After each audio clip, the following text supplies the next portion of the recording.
6 months from now, your life can look completely different from today. The question is not whether change is possible. The question is whether you are willing to follow a simple plan long enough to see the results. Many people spend years waiting for motivation, the perfect opportunity, or the right time to start. Meanwhile, their goals stay the same, their habits stay the same, and their results stay the same. If you feel stuck, overwhelmed, or frustrated because you know you are capable of more, this audiobook is for you. In the next few minutes, you will discover a practical 6-month success plan built on daily discipline, clear goals, better habits, and consistent action. You will learn what separates people who transform their lives from those who keep making excuses.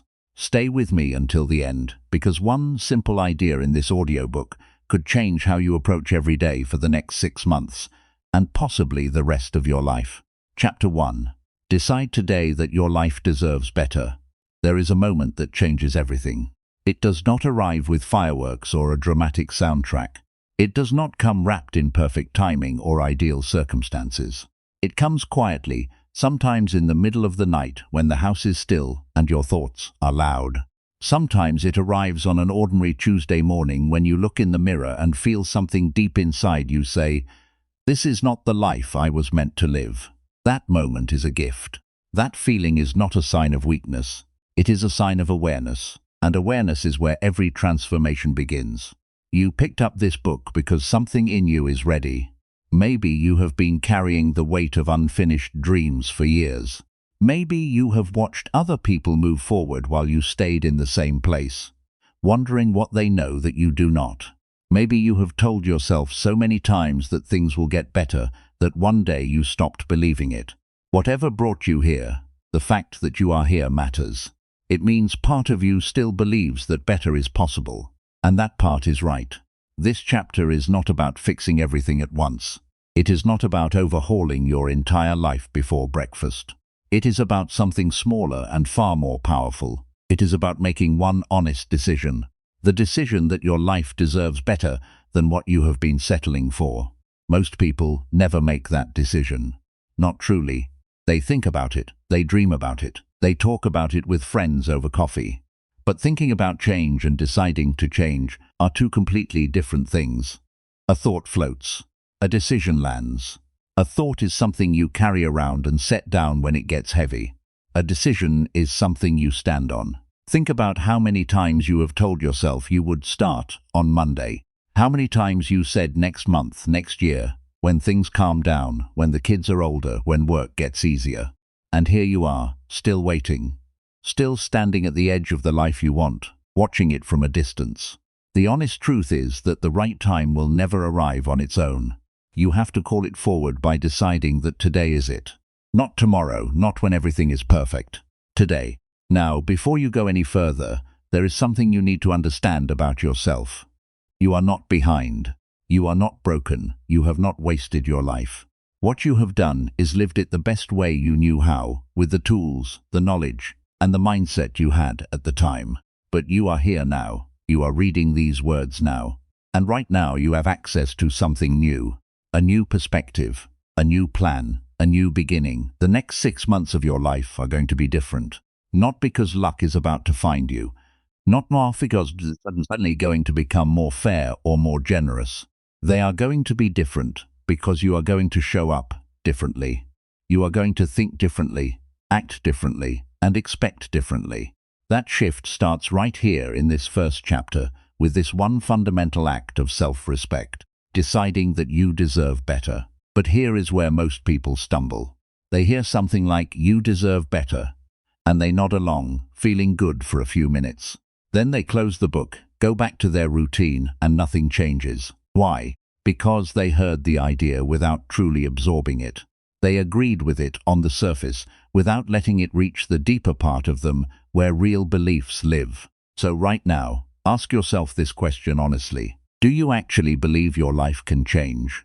Not in a hopeful, wishful way. Do you believe it in your gut? Because your behavior will always follow your deepest beliefs, not your surface-level desires. If deep down you believe that people like you do not get to live great lives, you will unconsciously make choices that confirm that belief. You will self-sabotage, Not because you are weak, but because you are being consistent with what you believe to be true. This is why the first chapter of your 6-month transformation is not about time management or goal setting or morning routines. Those things matter, and they are coming. But they will not stick unless you first deal with the foundation. And the foundation is your belief about what you deserve. Here is a simple truth about human beings. We rise to the level of what we believe we are worth. A person who believes they deserve love will find a way toward it, even through heartbreak and disappointment. A person who believes they deserve success will keep trying even after failure after failure after failure. And a person who believes they deserve nothing will find a way to turn even good opportunities into evidence that nothing ever works out for them. You have to decide not just that your life can be better, but that you as a person are worthy of that better life. This is not arrogance, it is not selfishness. It is the basic belief that your existence has value, that your time matters, and that the years you have left on this earth are worth investing in, rather than simply passing through. Now here is a practical step you can take right now. Take a piece of paper or open the Notes app on your phone. Write down 3 areas of your life where you have been settling. Where have you been accepting less than what you actually want? Maybe it is in your career, where you stay in a job that drains you because you think you cannot do better. Maybe it is in your health, where you keep promising yourself you will start eating well or exercising, but never follow through. Maybe it is in your relationships, where you keep giving energy to people who never give it back. Write those 3 areas down. Do not judge yourself for them. Just see them clearly. Seeing a problem clearly is the first step toward solving it. Most people live in a fog of vague dissatisfaction. They know something's wrong, but they cannot name it. Naming it gives you power over it. When you can say, "This specific thing is not working in my life, and I deserve better than this," you have moved from passive suffering to active awareness. That is a significant shift. The next step is even more important. Next to each area you wrote down, write one sentence that begins with the words, "I deserve." For example, I deserve a career that challenges me and rewards my effort. Or I deserve a body that feels strong and healthy. Or I deserve relationships that are built on mutual respect and genuine care. Write those sentences down and then read them out loud. Read them like you mean them, because you do. This exercise is not fluffy or soft, it is training. You are training your brain to recognize your own worth. And that recognition is what will fuel every action you take over the next 6 months. When discipline gets hard, when motivation disappears, when you want to quit, you will come back to this. You deserve better. That belief will carry you when nothing else does. Now let's talk about the weight of the past, because it is something almost every person carries, and very few people deal with honestly.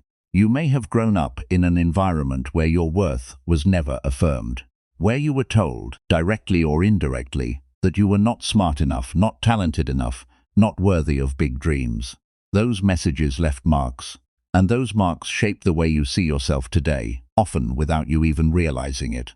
Maybe you failed at something significant, and you have been carrying that failure like a definition of who you are. Maybe someone you loved walked away, and part of you interpreted that as proof that you are not worth staying for.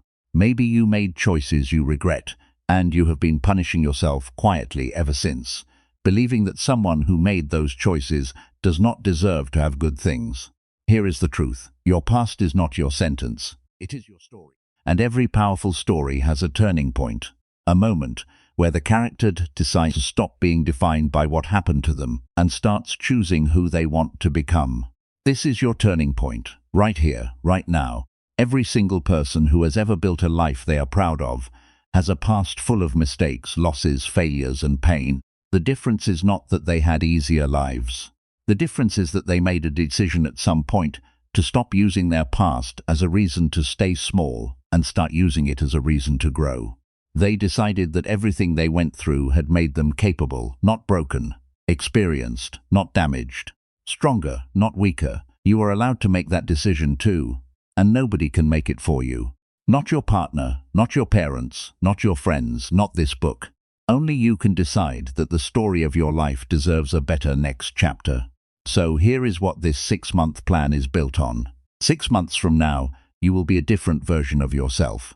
Not a perfect version, not a finished version, but a stronger, clearer, more intentional version of the person you already are. Over the course of this book, you will build the morning routine that sets up your success before the world asks anything of you. You will dismantle the beliefs that have been quietly limiting your potential. You will learn how to master your mind rather than being pulled around by your emotions. You will design goals that actually excite you and a system that actually works. You will build the kind of discipline that does not depend on how you feel on any given day. You will shape your environment and your relationships to support growth rather than drain it. And you will learn how to fail well, track your progress honestly, and keep going even when the results are slow. But none of that works unless you start here. Unless you make the foundational decision that your life deserves better than drifting, better than settling, better than waiting for something outside of you to change so that you can finally feel okay about starting. Here is a final thought for this chapter. You were not born into this world to simply endure it. You were not given this mind, this body, this one single life to spend it in quiet disappointment, watching other people live while you wait for your turn. Your turn does not come, you take it, you step into it. You create it through thousands of daily decisions that most people never bother to make because they have not first decided that they are worth the effort. You are worth the effort. Say that to yourself. Not as a feel-good phrase. Say it as a fact. Say it as a commitment. Because it is both. The next 6 months begin today. They begin with this one act of courage that requires no money, no special talent, no perfect circumstances. They begin with a decision made in the quiet of wherever you are reading these words right now. A decision that says, I am done settling. I am done waiting. I am done being a passive passenger in my own life.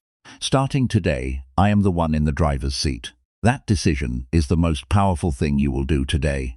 And it costs you nothing except the willingness to finally say yes to yourself. Make that decision, mean it, and turn the page. Chapter 2. Build a morning routine that fuels your success. The alarm goes off. Most people reach over, tap snooze, and pull the blanket back over their heads. They tell themselves 5 more minutes. 5 minutes becomes 20. 20 becomes an hour. And just like that, the day has already begun without them. They are already reactive before they have even opened their eyes properly. Already behind. Already surrendering the first and most important hours of the day to comfort and habit. And then they wonder why their lives feel like they are always catching up to something they can never quite reach. The morning is not just the start of your day. It is the foundation of your entire life. What you do in the first 60 to 90 minutes after waking up determines the quality of your thinking, the strength of your focus, the level of your energy, and the tone of every interaction and decision that follows. Most people treat the morning like a waiting room, something to get through before the real day begins. But the people who build lives they are proud of understand something different. They know that the morning is not the waiting room. The morning is the arena. And winning there first makes everything else more possible. Think about the last time you woke up early, without rushing, with enough time to move at your own pace. Maybe you made a quiet cup of coffee. Maybe you sat with your thoughts for a few minutes, without immediately reaching for your phone. Maybe you felt something that is rare in modern life. You felt in control. You felt like the day was yours rather than something happening to you. That feeling was not an accident. It was the result of having space in your morning. And space in your morning comes from intention, not luck. Here is what most people do not realize about morning routines. They think a morning routine is about productivity. They imagine someone waking up at 4 in the morning, meditating for 30 minutes, journaling for 20, doing a full workout, drinking a green smoothie, and reviewing their goals before the sun even rises. And while some version of that can be powerful, the purpose of a morning routine is not to pack more activity into the front of your day. The purpose is to own the beginning of your day, rather than letting the world own it for you. When you wake up and immediately check your phone, you hand control of your mind to everyone else, before you have even had a chance to think your own first thought. You see an email from work and your stress response activates. You scroll through social media and your brain starts comparing your ordinary morning to someone else's highlight reel. You read news headlines designed to provoke anxiety, and your nervous system starts the day already in a low-grade state of alarm. All of this happens before you have brushed your teeth, and you wonder why the rest of the day feels scattered and hard to manage. Your phone, your email, and the opinions of the world will wait for you. They were there yesterday, and they will be there in an hour. What cannot wait is the work you need to do on yourself before you face everything else. That work is what your morning routine is for. Now here is an important truth about building a morning routine that actually sticks. You have probably tried to build one before. You read something inspiring, set your alarm an hour earlier, planned a whole sequence of habits, and kept it up for 3 days before falling back into your old pattern. This is not a character flaw, it is a design flaw.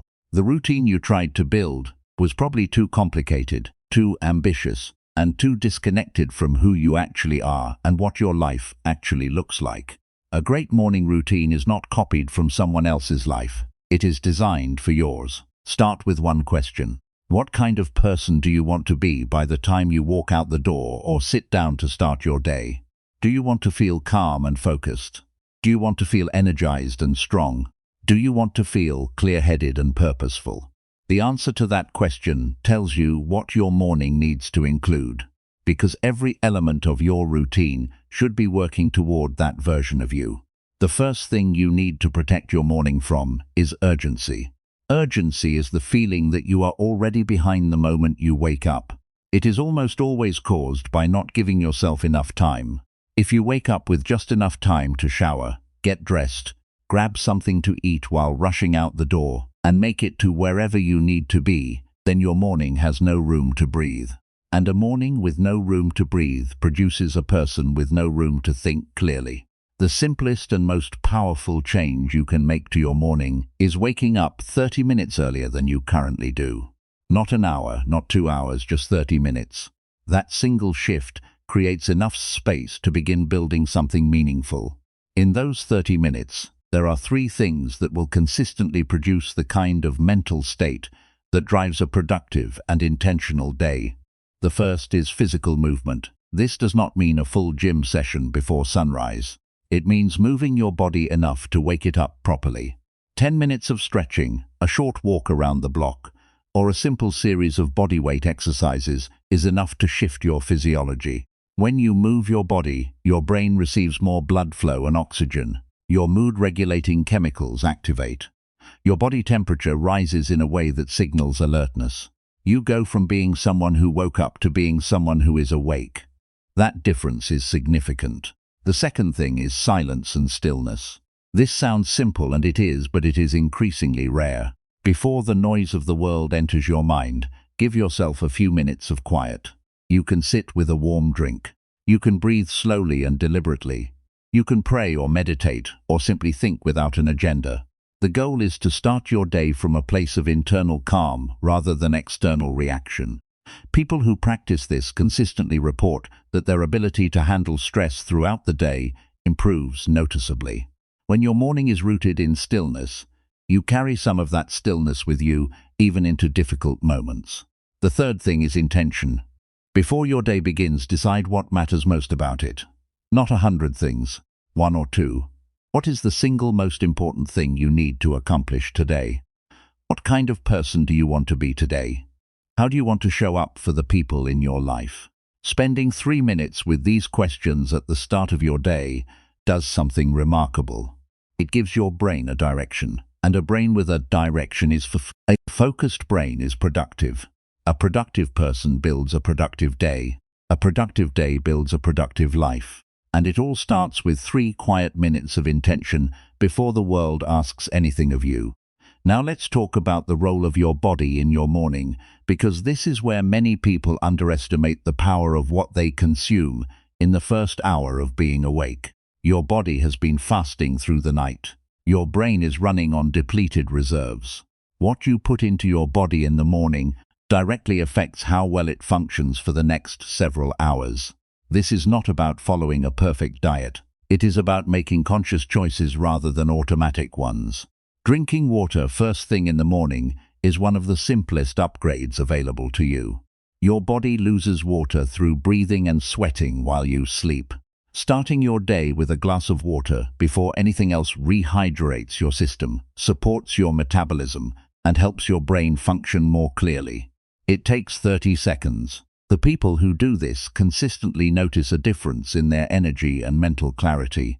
Most people reach for coffee first and never drink water until midday, and then wonder why they feel foggy and slow. There is also the matter of what you consume mentally in the morning. Beyond the phone and the news, there is an opportunity to feed your mind something useful and positive during your morning routine. Reading even 10 pages of a book that teaches, inspires, or challenges you compounds enormously over time. 10 pages a day is roughly 300 pages a month. That is a full book every month. 12 books a year of intentional, chosen content rather than the passive consumption of whatever algorithm decides to show you. The cumulative effect of that kind of input on your thinking, your vocabulary, your perspective, and your confidence is extraordinary. One thing that separates people who build lasting morning routines from those who do not is the understanding that a routine is not rigid. Life is unpredictable. There will be mornings when the baby does not sleep, when you are traveling, when you are sick, when the unexpected arrives before sunrise. A great morning routine is not something you perform perfectly every day. It is something you return to consistently. Missing one morning does not break the habit. Deciding that, because you missed one morning the whole thing is ruined, is what breaks it. Think of your routine as a compass rather than a schedule. It always points you in the right direction, even when the path gets uneven. Here is another layer that most conversations about morning routines leave out. The morning routine does not actually start in the morning. It starts the night before. How you close your day determines how you open the next one. If you stay up until midnight scrolling your phone, eating late, and leaving tomorrow's priorities unclear in your mind, you have already made your morning harder before it begins. A simple evening practice of setting out what you need for the next day, writing down your top priorities, and giving yourself a consistent wind-down time that supports good sleep is just as powerful as anything you do when the alarm goes off. Sleep is not lazy. Sleep is the recovery that makes everything else possible. When you sleep well, your decision-making improves, your emotional regulation strengthens, your energy is higher, and your ability to focus deepens. Protecting your sleep is one of the most disciplined choices you can make. And protecting your sleep starts with being intentional about when and how you end your evening. As you build your morning routine over the next 6 months, here is the approach that will serve you best. Start small and build. In week 1, focus only on one new habit. Drink water when you wake up before anything else. Just that, do it every day for a week. In week 2, add the physical movement, even 5 to 10 minutes. In week 3, add the stillness and intention practice. By the end of a month, you have 3 solid habits that take less than 30 minutes combined and that are producing a measurable shift in how your days feel. Then you can decide what else to add based on what you notice your mornings need. The goal is not to build the most impressive morning routine you have ever seen on the internet. The goal is to build your morning routine, one that fits your life, honors your energy, and consistently puts you in the best possible mental and physical state to pursue the things that matter to you. Something powerful happens when you begin winning your mornings consistently. Your relationship with yourself changes. You start to see yourself as someone who follows through, someone who chooses discomfort over ease when it matters, someone who takes their own growth seriously enough to protect time for it every single day. That identity shift is deeply important, because how you see yourself determines everything about how you act. When you start seeing yourself as someone who has discipline, you act with discipline in more and more areas of your life. The morning routine is where that identity is built, one day at a time. 6 months from now, if you protect your mornings consistently, you will have completed somewhere between 150 and 180 intentional mornings. 150 mornings of movement, of stillness, of feeding your mind something meaningful. 150 mornings of starting from a place of control rather than chaos. The version of you that lives on the other side of that number is not the same person who is reading these words right now. That person is sharper, steadier, more confident, and more capable than the person who keeps hitting snooze and wondering why nothing ever changes. The morning is yours. Every single day, the world gives you this window of time before it comes to claim your attention, your energy, and your focus. What you do with that window is your choice. You can spend it drifting back to sleep and scrolling through noise. Or you can spend it becoming the person who no longer needs to wait for the right time to start living well. The right time is first thing in the morning, starting tomorrow. Chapter 3. Destroy the limiting beliefs holding you back. There is a voice inside your head that has been lying to you for years. You probably do not even recognize it as a lie anymore, because you have heard it so many times it sounds like the truth. It sounds like your own voice. It sounds like common sense. It sounds like experience speaking, but it is not the truth. It is a belief, and beliefs, unlike facts, can be changed. That voice is the one that says you are not smart enough to run a business. It is the one that reminds you every time you try something new that people like you do not succeed at things like this. It is the one that whispers you are too old, too young, too late, too damaged, too ordinary. It is the one that replays your worst moments and presents them as evidence of your permanent limitations. It is the one that has kept you standing at the edge of your potential for years, convincing you that the edge is as far as you are allowed to go. Those thoughts are called limiting beliefs, and they are the single most powerful barrier between the life you are living and the life you are capable of living. Not your circumstances, not the economy, not the people around you, your beliefs. Because your beliefs determine your decisions. Your decisions determine your actions, and your actions determine your results. Change the belief, and you change the entire chain that follows it. The first thing you need to understand about limiting beliefs is where they come from. They do not appear out of nowhere. They are built over time through experience, through the words of people who had influence over you, and through the stories you told yourself to make sense of painful moments. A child who raises their hand in class and gets laughed at by their classmates does not just feel embarrassed in that moment. They draw a conclusion. Something like, speaking up makes me look stupid. That conclusion becomes a belief. That belief quietly shapes their behavior for years, sometimes for decades, in ways they are never fully conscious of. A teenager who watches their parents struggle with money and hears conversations at the dinner table about how hard life is and how rich people are just lucky or dishonest starts to absorb a belief about wealth. They may not know they carry it. But years later, when an opportunity to earn more appears, something inside them pulls back. Something says it is not for people like us. That something is a belief that was planted long before they were old enough to question it. You have beliefs like these. Everyone does. The question is not whether you have them.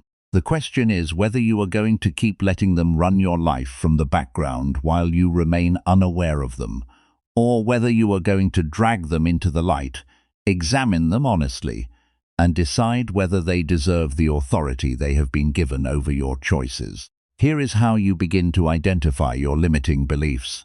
Pay attention to the moments when you hesitate, not the small moments of normal uncertainty, but the moments when an opportunity presents itself, and instead of moving toward it, you feel a pull backward, a tightness in your chest, a flood of reasons why it will not work, a sudden awareness of everything that could go wrong. In those moments, there is almost always a belief operating just beneath the surface, and that belief is not neutral. It is actively working against you. When you notice that hesitation, ask yourself one question. What would I have to believe about myself or the world for this hesitation to make sense? The answer to that question is almost always a limiting belief hiding in plain sight. Write it down. Do not soften it or make it sound better than it is. Write it exactly the way it sounds inside your head. I am not the kind of person who gets to be successful. If I try and fail, that proves I was never good enough. People will judge me if I put myself out there. Good things always fall apart for me in the end. Whatever it is, write it down in its rawest, most honest form. Seeing it written on paper does something important. It separates the belief from you. As long as it stays inside your head as a feeling or a vague sense, it feels like reality. It feels like who you are. But when you write it down and look at it as a sentence, You can examine it the way you would examine any other claim. You can ask whether it is actually true. And here is where things get powerful. Most limiting beliefs fall apart under basic examination. Take the belief, I am not the kind of person who gets to be successful. When you look at it as a sentence, you can ask, what kind of person gets to be successful? What are the actual requirements? Is there a list somewhere that you are not on? Is your name on some cosmic registry of people forbidden from building a good life? Of course not. That belief is not a fact, it is a story. A story that was useful at some point because it protected you from the pain of trying and failing. But it is no longer serving you, it is costing you. This process of examining your beliefs honestly is sometimes called cognitive restructuring in psychology. In plain terms, it simply means looking at your thoughts and deciding whether they are accurate or whether they are just old habits of thinking that you have never bothered to question. Your brain is not trying to hurt you when it produces limiting beliefs. It is trying to protect you. It learned at some point that certain actions led to pain, rejection, or failure, and it developed beliefs to steer you away from those experiences. The problem is that the protection becomes a prison when the beliefs no longer match your actual reality or your actual capabilities. The second step after identifying a limiting belief is to find evidence that contradicts it. This is not about pretending the belief is wrong through positive thinking. It is about building an accurate picture rather than a distorted one. If you believe you are bad at communicating, ask yourself whether there has ever been a single moment in your life when you communicated well. A time when you explained something clearly, connected with someone deeply, or expressed yourself in a way that landed exactly right. That moment is evidence against the belief. It is proof that the belief is not absolute. And if the belief is not absolute, it is not a fact, it is a tendency, and tendencies can be changed. The third step is replacing the limiting belief with a more accurate and useful belief. Not an extreme overcorrection. Not going from I am terrible with money to I am a financial genius. That kind of leap is not believable to your brain, and your brain will reject it. Instead, move to something true and slightly forward. Something like, I am learning how to manage my money better, and I am capable of making progress. That belief is honest. It acknowledges where you are without locking you into staying there. And it is something your brain can actually accept. Over time, as your actions start to align with that new belief, the evidence in your daily life reinforces it. You manage your money better, and you see yourself doing it. That observation deepens the belief. The belief drives more aligned behavior. The behavior produces more evidence. This is how beliefs change, not through a single moment of inspiration, but through a gradual accumulation of lived experience that rewrites the internal story. Now there is something else that feeds limiting beliefs that most people do not think about, and that is the language they use every day when talking about themselves. The words you use to describe yourself are not neutral. They are instructions to your brain about what kind of person you are and how a person like that behaves. When you say, I am terrible at this, you are not just making an observation. You are reinforcing an identity. When you say, I always mess things up, the word always is doing enormous damage. It takes a specific failure and turns it into a permanent characteristic. Start paying attention to how you talk about yourself. Not just in your own head, but out loud to other people. Listen for the patterns. Listen for the words always and never when applied to your abilities. Listen for the automatic self-deprecation that has become so habitual it feels like personality. Listen for the times you talk yourself down before someone else gets the chance to, because somewhere along the way you learned that self-deprecation was safer than self-belief. Changing your language does not mean becoming arrogant or pretending you have no weaknesses. It means speaking about yourself with the same basic fairness you would extend to a good friend. You would not tell a friend they always fail. You would not tell a friend they are just not the kind of person who succeeds. You would not tell a friend that their past mistakes are permanent evidence of their future limitations. Give yourself that same fairness. Speak about yourself in ways that acknowledge both where you are and where you are capable of going. There is also the matter of the people in your life and how their beliefs have become yours. Sometimes the limiting beliefs you carry were never your own to begin with. They were handed to you by a parent who was afraid for you, by a teacher who underestimated you, by a partner who felt threatened by your potential, by a community that valued conformity over individual growth. The people who limited your beliefs did not always do it out of cruelty. Often they did it out of their own fear, their own limitation, their own narrow understanding of what was possible. But that does not mean you have to keep carrying what they gave you. Think about one limiting belief you hold and ask yourself who you first heard it from. Was it truly your conclusion based on your own experience?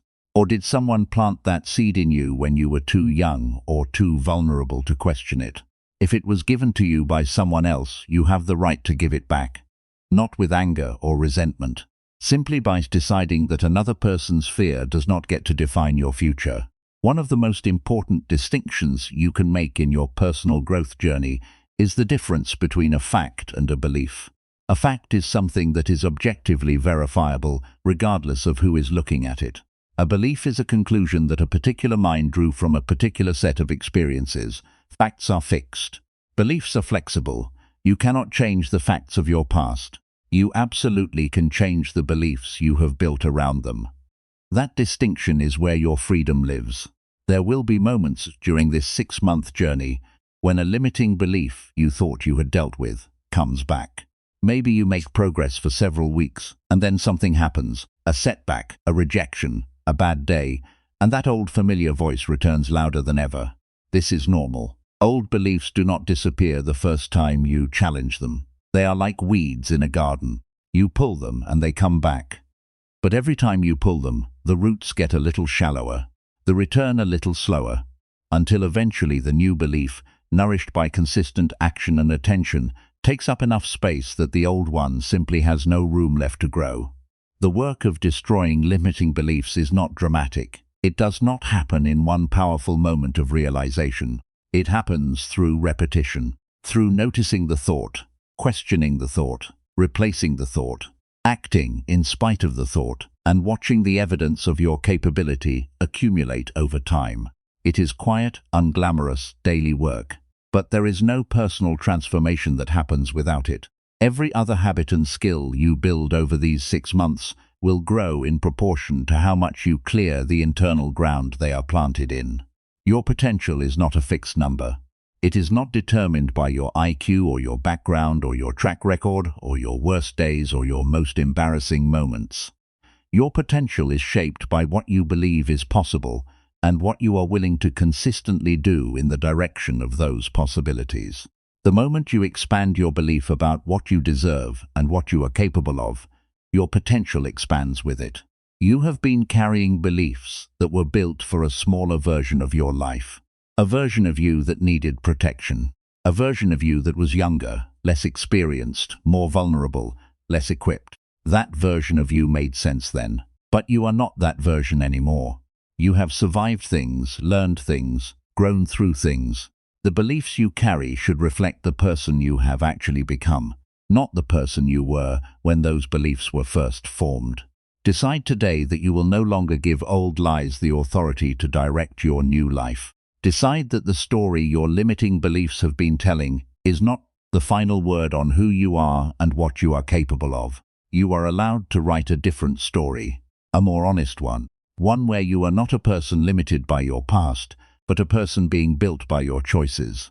That story starts the moment you stop believing the voice that says you cannot and start listening to the quieter, steadier voice that says you have not yet. Those two words, not yet, are more powerful than any motivational speech. They take the wall of impossibility and turn it into a door. They do not promise an easy road. They simply keep the road open, and an open road is all you need to start moving. Chapter 4. Master your mind before the world masters you. Every single day, without exception, the world is going to push against you. It will push through difficult people, unexpected problems, disappointing results, draining news, and situations that feel completely outside your control. The world does not pause to check whether you are ready. It does not adjust its pace to match your capacity. It simply keeps moving, keeps demanding, keeps pulling at your attention and your emotions and your energy. The only question that matters is whether you are going to be the one directing your response to all of that. or whether the world is going to do it for you. Most people never consciously choose. They simply react. Someone says something unkind, and they feel angry for the rest of the day. A plan falls apart, and they spiral into anxiety that bleeds into everything else they do for the next several hours. They read something upsetting online and carry that weight through conversations with people they love. They are not bad people. They are simply untrained people. They have never learned that there is a space between what happens to them and how they respond to it. And inside that space lives one of the most powerful human capacities that exists: the capacity to choose your response. This chapter is about building that capacity. It is about learning to master your own mind so thoroughly that when the world tries to destabilize you, you have something solid inside you that it cannot reach. Not because you become cold or detached or stop caring about things, but because you develop an internal foundation that holds steady even when everything on the surface is turbulent. The ancient Stoic philosophers understood something about the human mind that modern psychology has now confirmed through decades of research. They understood that it is never the event itself that causes suffering. It is the interpretation of the event. Two people can experience the exact same situation and walk away with completely different emotional responses based entirely on what they told themselves about what happened. One person loses a job and thinks their career is over. Another person loses the same job and thinks an opportunity for something better has just opened up. The situation is identical. The minds processing it are different. And those different minds produce different feelings, different decisions, and ultimately different outcomes. This is not toxic positivity. This is not telling you to pretend bad things are good. It is telling you that your mind has far more influence over your experience of life than the circumstances of your life do. And if you can develop that mind intentionally, you gain a kind of freedom that nothing and nobody outside of you can take away. The first skill of mental mastery is awareness. You cannot manage what you cannot see. Most people have thoughts all day long without ever actually observing those thoughts. They are inside the thoughts, carried along by them, shaped by them, without ever stepping back far enough to look at them from the outside. Developing the ability to observe your own thinking is the foundational skill that makes everything else possible. Here is a simple practice that builds this skill. At some point during your day, when you notice you are feeling a strong emotion, whether it is frustration, anxiety, resentment, or even excitement, pause for just a moment and ask yourself one question. What am I telling myself right now? Not what happened. What am I telling myself about what happened? Because your feelings are always a response to your interpretation, not to the raw event. Finding the thought behind the feeling gives you access to the source. And once you can see the source, you can work with it. For example, you are in a meeting and your idea gets dismissed without much consideration. You feel a hot flush of embarrassment and resentment. You ask yourself, what am I telling myself right now? And the answer might be something like, they do not respect me, or I should not have spoken up, or my contributions never matter here. That thought, not the dismissal itself, is producing the emotion. The dismissal happened in 5 seconds. The thought is something you can carry for the entire rest of the day, the week, or longer if you never examine it. When you can see the thought clearly, you can begin to evaluate it. Is it accurate? Is it the only possible interpretation of what happened? Could there be other explanations? Maybe your idea was dismissed because of time constraints. Maybe the person who dismissed it was stressed about something unrelated to you. Maybe your idea genuinely needs more development, which is useful information rather than a personal attack. None of these alternative interpretations are guaranteed to be true, but neither is the one your mind jumped to automatically.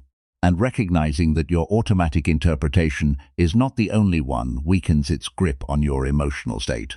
The second skill of mental mastery is learning to sit with discomfort without immediately trying to escape it. Modern life has made this skill increasingly rare and increasingly necessary. Every discomfort now has an immediate escape route. Boredom can be erased in 2 seconds with a phone. Anxiety can be numbed with entertainment, food, alcohol, or endless scrolling. Sadness can be avoided by staying busy every waking hour. The constant availability of distraction has made it possible to go through entire years of your life without ever truly sitting with a difficult feeling long enough to understand it. But here is the problem with always escaping discomfort. The discomfort does not disappear when you avoid it. It goes underground, it accumulates.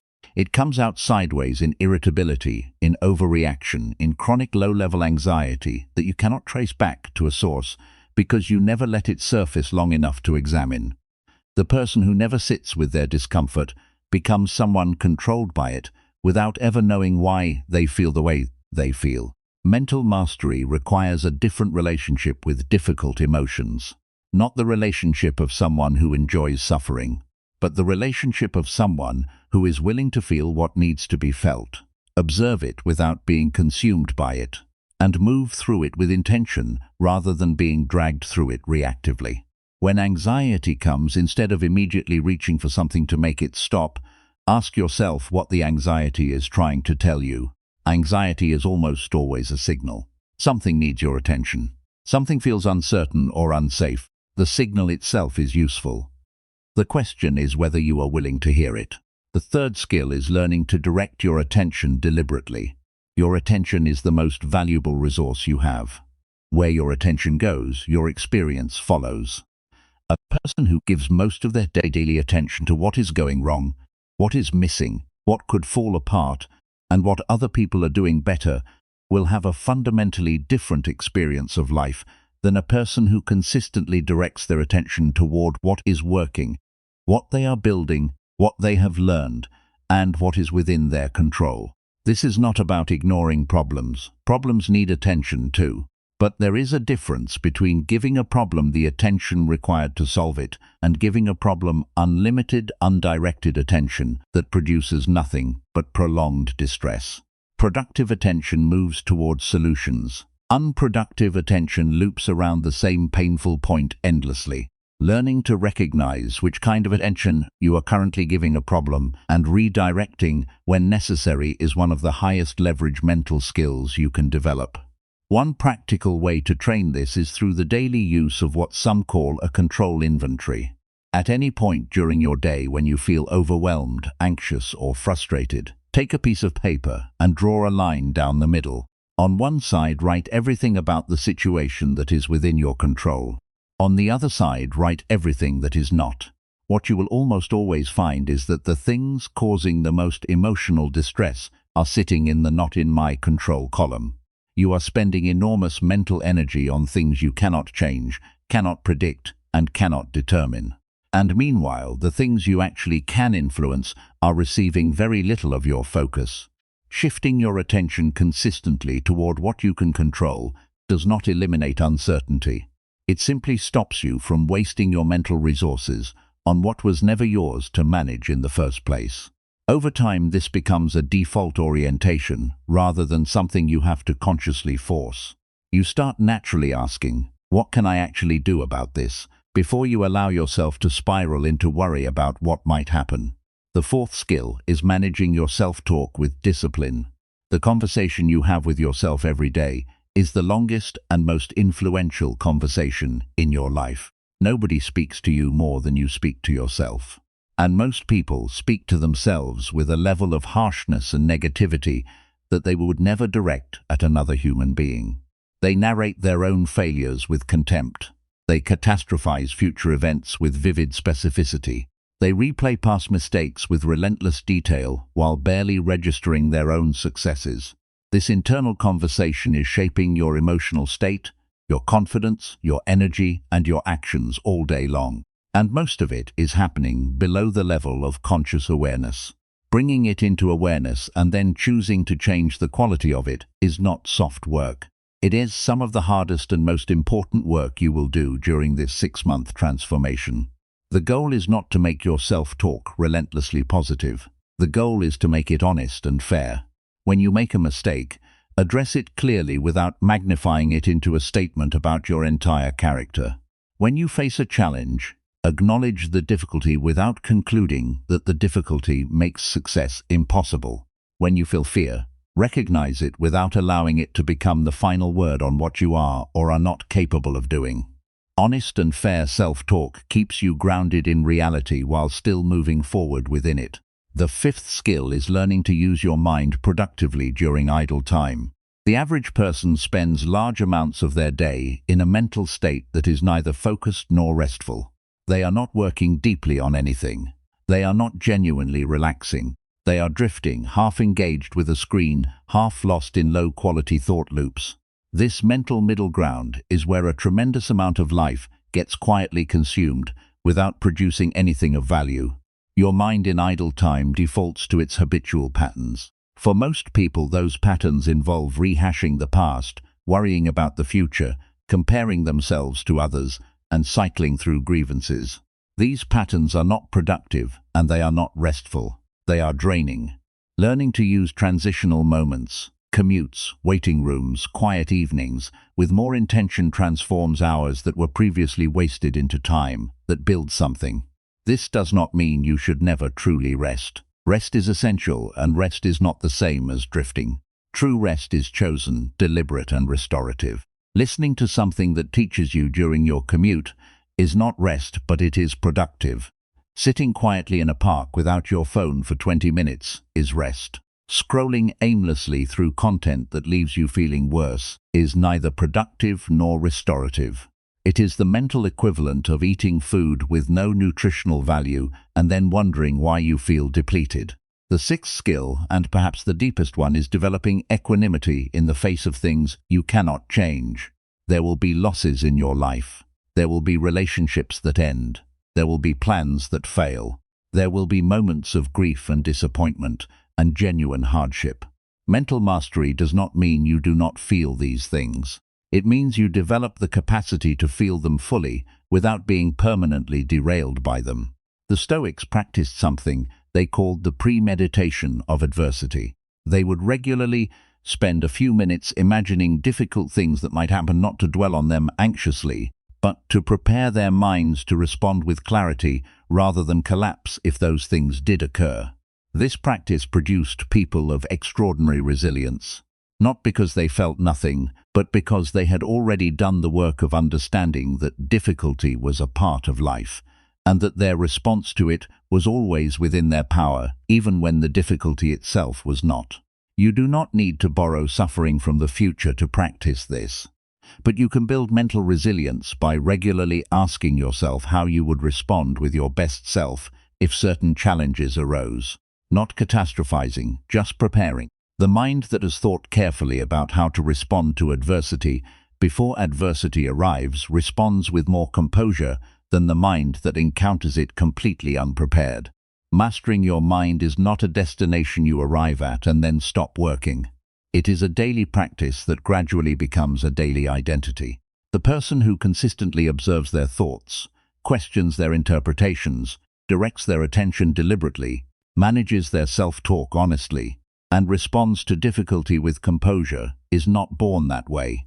They are built that way, through repetition, through commitment, through the daily decision to be the one in charge of what happens inside their own head. That decision is always available to you. The world will always be there, loud and demanding and unpredictable. But the interior of your mind is territory that belongs entirely to you. Claim it, tend it, protect it, because everything you build on the outside of your life, every goal, every relationship, every achievement, will only be as strong as the mind you are building it from. The world does not need to master you. You are allowed to master yourself first, and when you do, the world becomes something you move through with purpose, rather than something that moves you without your permission. Chapter 5. Design clear goals that pull you forward daily. There is a difference between a person who wakes up each morning knowing exactly what they are working toward, and a person who wakes up and simply responds to whatever the day brings. Both people may be busy, both may be working hard, both may feel tired by the end of the day, but only one of them is actually moving somewhere deliberate. Only one of them is building something specific. And after 6 months, after a year, after 5 years, the distance between where those two people end up is staggering. The difference is not talent. It is not luck. It is not even effort, because both people are putting in effort. The difference is direction. One person has a clear destiny and every action they take is oriented toward reaching it. The other person is moving, but without a fixed point to move toward, and movement without direction is just activity. Activity feels productive, but activity without direction rarely produces the kind of results that change the trajectory of a life. This chapter is about giving your effort a direction that is so clear, so specific, and so personally meaningful that it creates its own pull. A goal that is designed correctly does not just sit on a piece of paper waiting for you to remember it. It calls to you. It shapes your daily decisions naturally. It gives ordinary days a sense of purpose that transforms the experience of living them. When you know what you are building, even the difficult days have a reason. Even the slow days have a function. Even the days when nothing seems to be happening are days when the foundation is being quietly laid. But first, there is a problem that needs to be addressed honestly. Most people have a complicated relationship with goals. They have set them before and not followed through. They have written down big ambitions in January and found the paper in December, untouched and slightly embarrassing. They have told people about their plans and then quietly stopped mentioning them when the plans did not materialize. After enough of those experiences, some people stop setting goals altogether. They tell themselves they are being realistic. They say they prefer to go with the flow. But underneath that is often something simpler and more honest. They stopped setting goals because setting goals and failing felt worse than never trying at all. If that resonates with you, the first thing to understand is that the problem was almost certainly not your willpower or your character. The problem was the way the goals were designed. A poorly designed goal is set up to fail from the beginning. It is either too vague to act on, too enormous to feel achievable, too disconnected from what you genuinely value, or too focused on an outcome you cannot fully control. When a goal has any one of those flaws, the likelihood of following through drops dramatically. When it has several of them, following through becomes nearly impossible, regardless of how motivated you felt when you wrote it down. The goal is not to want things harder. The goal is to design better. Start with clarity. Vague goals produce vague results. I want to be healthier is not a goal, it is a wish. It has no edges. You cannot measure it. You cannot schedule it, and you cannot know when you have achieved it. I will walk for 30 minutes every morning before work, 5 days a week, for the next 3 months is a goal. It is specific enough to act on today. It has a clear behavior attached to it. It has a time frame. It is measurable. And on any given day, you either did it or you did not, which means you can hold yourself accountable to it in a way that a vague wish never allows. This specificity is not bureaucratic. It is functional. When you know exactly what you are committing to, your brain can plan for it, prepare for it, and build the routine around it. Vagueness gives your brain nowhere to start. Specificity gives it a clear instruction, and your brain follows clear instructions far better than it follows open-ended aspirations. The next layer is meaning. A goal that does not connect to something you genuinely care about will not hold your attention when things get difficult. And things will always get difficult. The novelty of a new goal carries you for a few weeks at most. After that, what sustains you is the reason behind the goal, the deeper reason. Not the surface answer you give when someone asks why you want something, but the real answer underneath that, the one that connects the goal to your values, your identity, your sense of what your life is supposed to stand for. Here is how to find that deeper reason. Take a goal you are considering and ask yourself why you want it. Then take the answer to that question and ask why again. Then ask why one more time. By the third or fourth layer of that question, you start to reach something more honest and more durable than the original answer. For example, someone might say they want to earn more money. Why? Because they feel financially stressed all the time.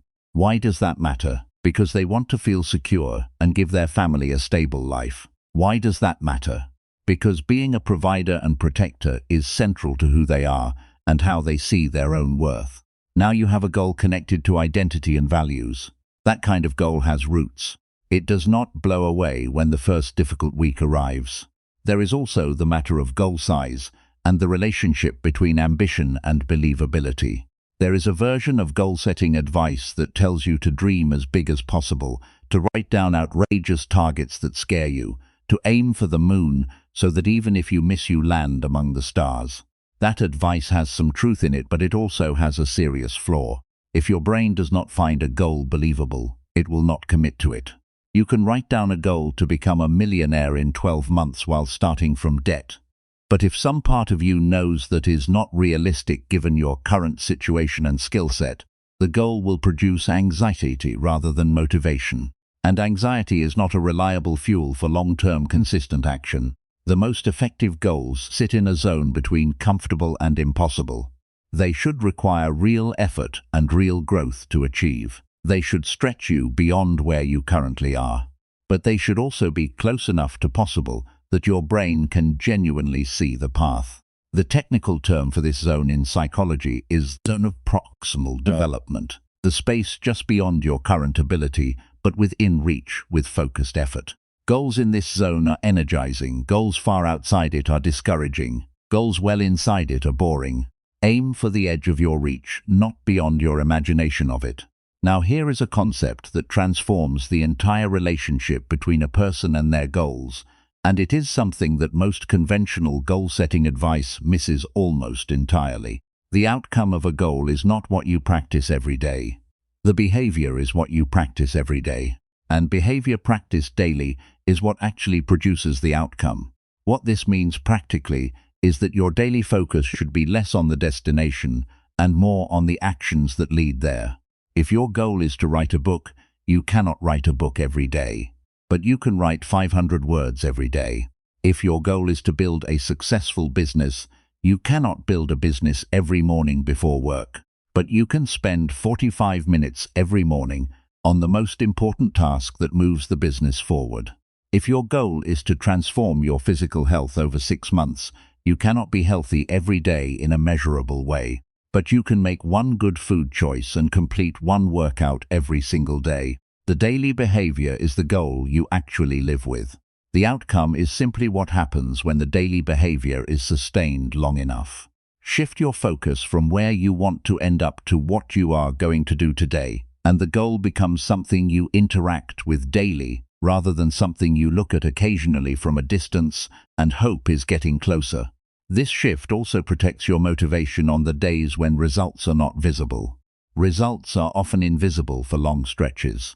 The person losing weight may not see a change in the mirror for several weeks even while genuine physiological changes are happening. The person building a business may not see revenue for months while real momentum is quietly building. The person developing a skill may not feel noticeably more capable for a long time, even as their neural pathways are actively developing. If your motivation depends on visible results, you will quit during the invisible phases. But if your motivation is tied to the daily behavior, you can feel good about the day every time you complete the behavior, regardless of whether the result has shown up yet. Another dimension of goal design that deserves careful thought is the relationship between multiple goals and your capacity for focus. Many people set too many goals at once. They want to transform their health, advance their career, repair their relationships, learn a new skill, save more money, and spend more time on their personal development all simultaneously. Each of those is a worthy aspiration, but each of them also requires attention, energy, and consistent behavior. When you divide your available focus across 6 major goals at once, each one receives only a fraction of what it needs to actually gain momentum. The research on this is consistent and clear. People who focus on 1 or 2 primary goals at a time achieve significantly more than people who pursue many goals simultaneously. This does not mean you can only care about one area of your life. It means you give different goals different seasons. You focus your primary energy on the most important goal right now, the one whose progress would make the greatest difference across other areas of your life. You still tend to other areas, but you do not give them equal weight during a focused season. When the primary goal is established enough to run on its own momentum, you shift focus to the next most important priority. Identifying the one goal that matters most right now requires an honest audit of your life. Look across the major areas: your health, your finances, your relationships, your work, your personal development, and ask yourself where the biggest gap is. Where is the distance between where you are and where you want to be, creating the most significant drag on the quality of your life. That is almost always the right place to focus first. When that area improves, other areas often improve with it because the same energy, discipline, and confidence you build while pursuing one goal transfers powerfully to others. There is one more element of goal design that separates people who follow through from people who do not, and that is the practice of anticipating obstacles in advance. Most people set a goal and plan only for success. They imagine the journey as a straight line from where they are to where they want to be. And when the first obstacle appears, which it always does, they are unprepared. The obstacle feels like a sign that the goal is not meant to be. It feels like evidence that they should stop. And so they stop. The practice of implementation intention, a well-researched concept in behavioral psychology, involves planning specifically for obstacles before they occur. The format is simple. When this happens, I will do this. When I feel too tired to exercise in the morning, I will do 10 minutes instead of 30 and count that as a win. When I am tempted to spend money I committed to saving, I will wait 24 hours before making the purchase. When work gets overwhelming and I cannot find time for my most important goal, I will protect at least 15 minutes of focused time on it before I do anything else. These planned responses do something powerful. They remove the need to make a decision in the moment when your willpower and emotional regulation are both under pressure. The decision has already been made in advance when you were clear-headed and committed. All you have to do in the difficult moment is follow the plan you already created. This single practice increases follow-through on goals more than almost any other single intervention. Write your goal down. Write the daily behavior that serves it. Write the reason it matters at the deepest level you can reach. Write the obstacles you anticipate and your specific planned response to each of them. Review what you have written every morning for 30 seconds before your day begins. This review takes less than a minute and it recalibrates your brain's orientation toward your goal before the demands of the day have a chance to pull you off course. Over time, the goal stops being something you have to remember to work toward. It becomes the lens through which you see your day. Opportunities that serve it start to become more visible. Distractions that pull against it become easier to recognize and set aside. Decisions that once felt neutral start to have clear right answers because you know what you are building and what it requires from you. That is what a well-designed goal does. It does not just give you something to aim at. It gives your life a shape. It organizes your time, your attention, and your energy around something meaningful. It transforms the experience of ordinary days from a series of things that happen to you into a series of choices you are making in the direction of something that genuinely matters. You were not built for drifting. You were built for direction.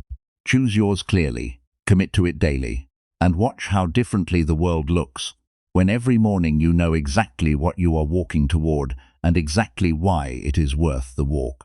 Chapter 6. Strengthen your discipline when motivation fades away. Nobody tells you this when you start working toward something meaningful. They show you the transformation. They show you the result. They show you the person standing on the other side of 6 months of consistent effort, looking stronger, clearer, more confident, and more alive. What they do not show you is the Tuesday afternoon in week 4 when you are exhausted, when nothing seems to be working, when the initial excitement has completely evaporated, and when every part of you is asking why you are still doing this. That Tuesday afternoon is where most people stop. Not because they lack talent, not because their goal was wrong, not because the plan was broken. They stop because they were relying on motivation to carry them, and motivation, being the emotional state that it is, decided not to show up that day. And without motivation, they had nothing else to fall back on. This is the conversation that changes everything. Motivation is not a character trait. It is not something some people have and others do not. It is a feeling, and like every feeling, it comes and goes based on factors that are often completely outside your control. Your energy levels, your sleep quality, your current stress load, the weather, a difficult conversation you had that morning, a setback you experienced the day before. All of these can reduce or eliminate motivation without warning. Building your entire plan for personal transformation on a foundation of motivation is like building a house on sand. The structure looks fine until conditions change. Then it collapses. Discipline is different. Discipline is not a feeling, it is a practice. It is the decision, made in advance and renewed daily, to do what needs to be done regardless of how you feel about doing it in this particular moment. Discipline does not require you to be excited. It does not require you to feel ready. It does not require the stars to align or the mood to be right. It requires only that you do the next right thing even when doing it is uncomfortable. The distinction between motivation and discipline is not just philosophical. It has direct practical consequences for every area of your life. A person who exercises only when they feel motivated will exercise inconsistently and see inconsistent results. A person who exercises because it is simply what they do at this time on this day, regardless of how they feel, will build a body and a habit that compounds over time. A person who works on their most important project only when inspiration strikes will make slow and scattered progress. A person who sits down to work on it at the same time every day, whether or not they feel inspired, will produce far more and far better work over any significant period of time. Discipline is the great equalizer. It takes the person with average talent and consistent execution and puts them ahead of the person with extraordinary talent and inconsistent execution every single time, because results are not produced by potential. They are produced by repeated action over time, and repeated action over time is exactly what discipline makes possible. Now here is the important question. How do you actually build discipline? Because telling yourself to be more disciplined without understanding how discipline is built is like telling yourself to be stronger without understanding how muscles are developed. The instruction is useless without the method. Discipline is built through small acts of follow-through, practiced consistently over time, not through massive acts of heroic willpower in dramatic moments. Through small, ordinary, daily acts of doing what you said you would do when a part of you would prefer not to. Every time you complete the action you committed to, despite not feeling like it, you deposit something into what you might think of as your discipline account. Each deposit is small, but over weeks and months the account grows. And as it grows, the act of following through becomes easier. Not because the discomfort disappears entirely, but because your identity shifts. You begin to see yourself as someone who follows through. And people act in alignment with their identity far more consistently than they act in alignment with their intentions. The identity shift is crucial. There is a fundamental difference between someone who says, "I am trying to be more disciplined," and someone who says, "I am a disciplined person." The first person is attempting a behavior. The second person is expressing who they are. When following through becomes part of who you are, rather than something you are trying to do, the internal resistance to it decreases significantly. It is no longer a battle between what you should do and what you feel like doing. It is simply an expression of your character. You build that identity through action, not through affirmation alone. You cannot simply tell yourself you are disciplined and have it become true. You have to act disciplined repeatedly until the evidence of your own behavior convinces you that it is actually who you are. Start with commitments small enough that following through on them is genuinely achievable. Not easy, but achievable. Keep those commitments regardless of how you feel. Stack days of follow-through. Let the evidence accumulate. Watch the identity shift happen naturally from the inside out. One of the most useful frameworks for building lasting discipline is understanding the role of friction. Friction is anything that adds effort, time, or complexity between you and the behavior you want to practice. When friction is high, even a motivated person will often skip the behavior. When friction is low, even a low motivation person will often complete it. This means that one of the most powerful things you can do to strengthen your discipline is not to try harder. It is to make the behaviors you want to practice easier to start. If you want to exercise in the morning, sleep in your workout clothes, have your shoes by the door, know exactly what you are going to do before you go to bed. Remove every possible decision and obstacle that stands between you waking up and beginning the workout.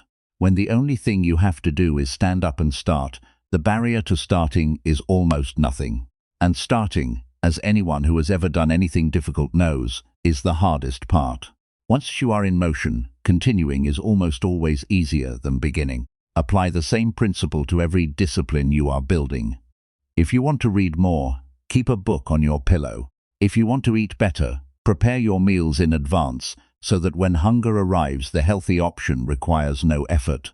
If you want to work on your most important project daily, open the file at the same time each day and write one sentence before you do anything else.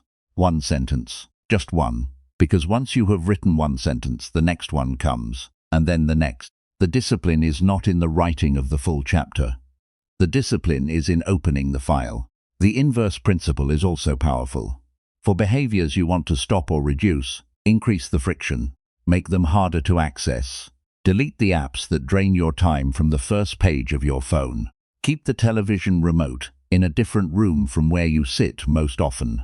Do not buy the foods you are trying to eat less of, so that consuming them requires a deliberate trip to the store. You are not relying on willpower to resist temptation. You are engineering your environment so that temptation requires more effort to act on. This is a practical strategy rooted in how human behavior actually works, rather than how we wish it would work. Now let's talk about what happens during a streak, because the relationship between consistency and momentum is one of the most underappreciated forces in personal development. When you complete a behavior for several days in a row, something shifts. The streak itself becomes a source of motivation. Not the emotional motivation that fades, but something more structural. A commitment to the pattern you have built. A reluctance to break something you have been carefully constructing. You start protecting your streak, not because the individual days feel important, but because the accumulated pattern feels valuable. This is why tracking your consistency, in even the simplest possible way, is a meaningful act of discipline support. A simple calendar on your wall, where you mark an X on every day you complete your key behavior, creates a visual record of your pattern. After 2 weeks of X marks, you look at that calendar and it means something. It represents real follow-through. Crossing off that day becomes satisfying in itself. And missing a day starts to feel like it costs something beyond just that day. It costs the continuity of a pattern you have worked to build. The goal with tracking is never to create shame around missing days. Missed days happen. They will happen to you during this 6-month journey, and when they do, the only rule that matters is this. Never miss twice in a row. 1 missed day is a human moment. 2 missed days is the beginning of a new pattern. The moment you miss a day, your sole focus becomes completing the behavior tomorrow. No extended reflection on why you missed, no spiral of self-criticism, no recalibration of the entire plan. Just do the thing tomorrow. 1 day of recovery is what separates a temporary interruption from a permanent abandonment. There is also the matter of energy management and how it relates to discipline. Many people experience discipline not as a character issue, but as an energy issue. They have the best intentions at the start of the day, but by the afternoon they are depleted, and depleted people make poor decisions and skip commitments. This is not weakness, this is biology. Your brain's capacity for self-regulation is a finite resource that diminishes with use throughout the day. This is why decisions made late in the evening, after a long and demanding day, are so often different from decisions made in the morning, when your resources are fresh. Knowing this, you can schedule your most important disciplined behaviors at the time of day when your energy and cognitive resources are highest. For most people, this is the morning, which is one of the reasons the morning routine discussed in Chapter 2 is so foundational. Completing your most important behavior before the day depletes you means you are drawing on your strongest resources rather than your most exhausted ones. By the time willpower would be required to push through, the behavior has already been completed. If your schedule does not allow for morning completion of your key behaviors, then protect whatever your highest energy window is with fierce intention. Do not schedule trivial tasks during your best hours and then try to do your most important work during your worst hours. That is a discipline strategy designed to fail. Put your most important commitments in your best time and use your lower energy hours for tasks that require less cognitive and emotional strength. Another dimension of building discipline that is rarely discussed is the role of honest self-accountability. Accountability to other people is valuable, and it will come up in the next chapter. But accountability to yourself is the foundation that everything else rests on. Accountability to yourself means being genuinely honest about whether you completed your commitments, not making excuses, not redefining what you committed to after the fact, so that what you actually did counts as success. This requires a kind of personal integrity that many people find uncomfortable at first, because it means no longer being able to hide from yourself. When you track your behavior honestly and hold your commitments with real seriousness, there is nowhere to look away from the truth of what you did or did not do. That honesty, uncomfortable as it sometimes is the exact thing that creates real accountability and real change. Because you cannot improve what you are willing to pretend is fine.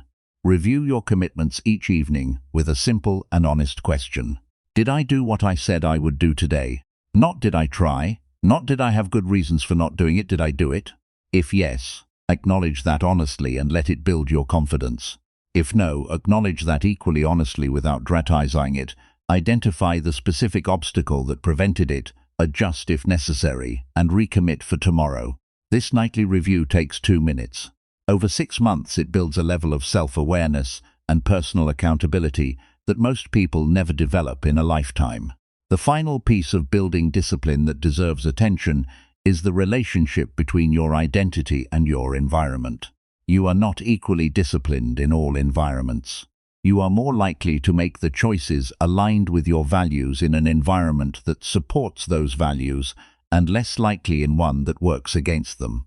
This means that cultivating discipline is not just an internal project. It is also an external one. Shaping your physical environment, your schedule, and the context in which you live and work to support the behaviors you are building is just as important as strengthening your internal resolve. If you are building the discipline to eat well, the kitchen you eat in matters. If you are building the discipline to work deeply, the workspace you sit in matters. If you are building the discipline to protect your mornings, where your phone charges at night matters.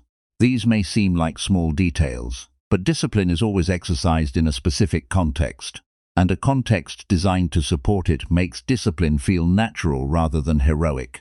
When discipline becomes natural, it stops feeling like a sacrifice. It starts feeling like expression of who you have decided to be. The person who does what they said they would do, not because the conditions are perfect, but because they have built an identity, an environment, and a set of daily practices that make follow-through the default rather than the exception. Motivation will return. It always does, cycling in and out like weather. But by the time it arrives again, you will not have been waiting for it. You will have been building, day after day, quietly and consistently in its absence. And when it shows up, to find how much you have already accomplished without it. Even you will be surprised by what sustained discipline can build in a person who simply refuses to stop. Chapter 7. Surround yourself with people who elevate your standards. There is a quiet and powerful force operating in your life right now that you may have never fully examined. It is not your habits, though habits matter enormously. It is not your goals, though goals give you direction. It is not even your mindset, though everything built in the previous chapters of this journey depends on the quality of your thinking. The force operating beneath all of those things, shaping them in ways both visible and invisible, is the collection of people you spend your time with every single day.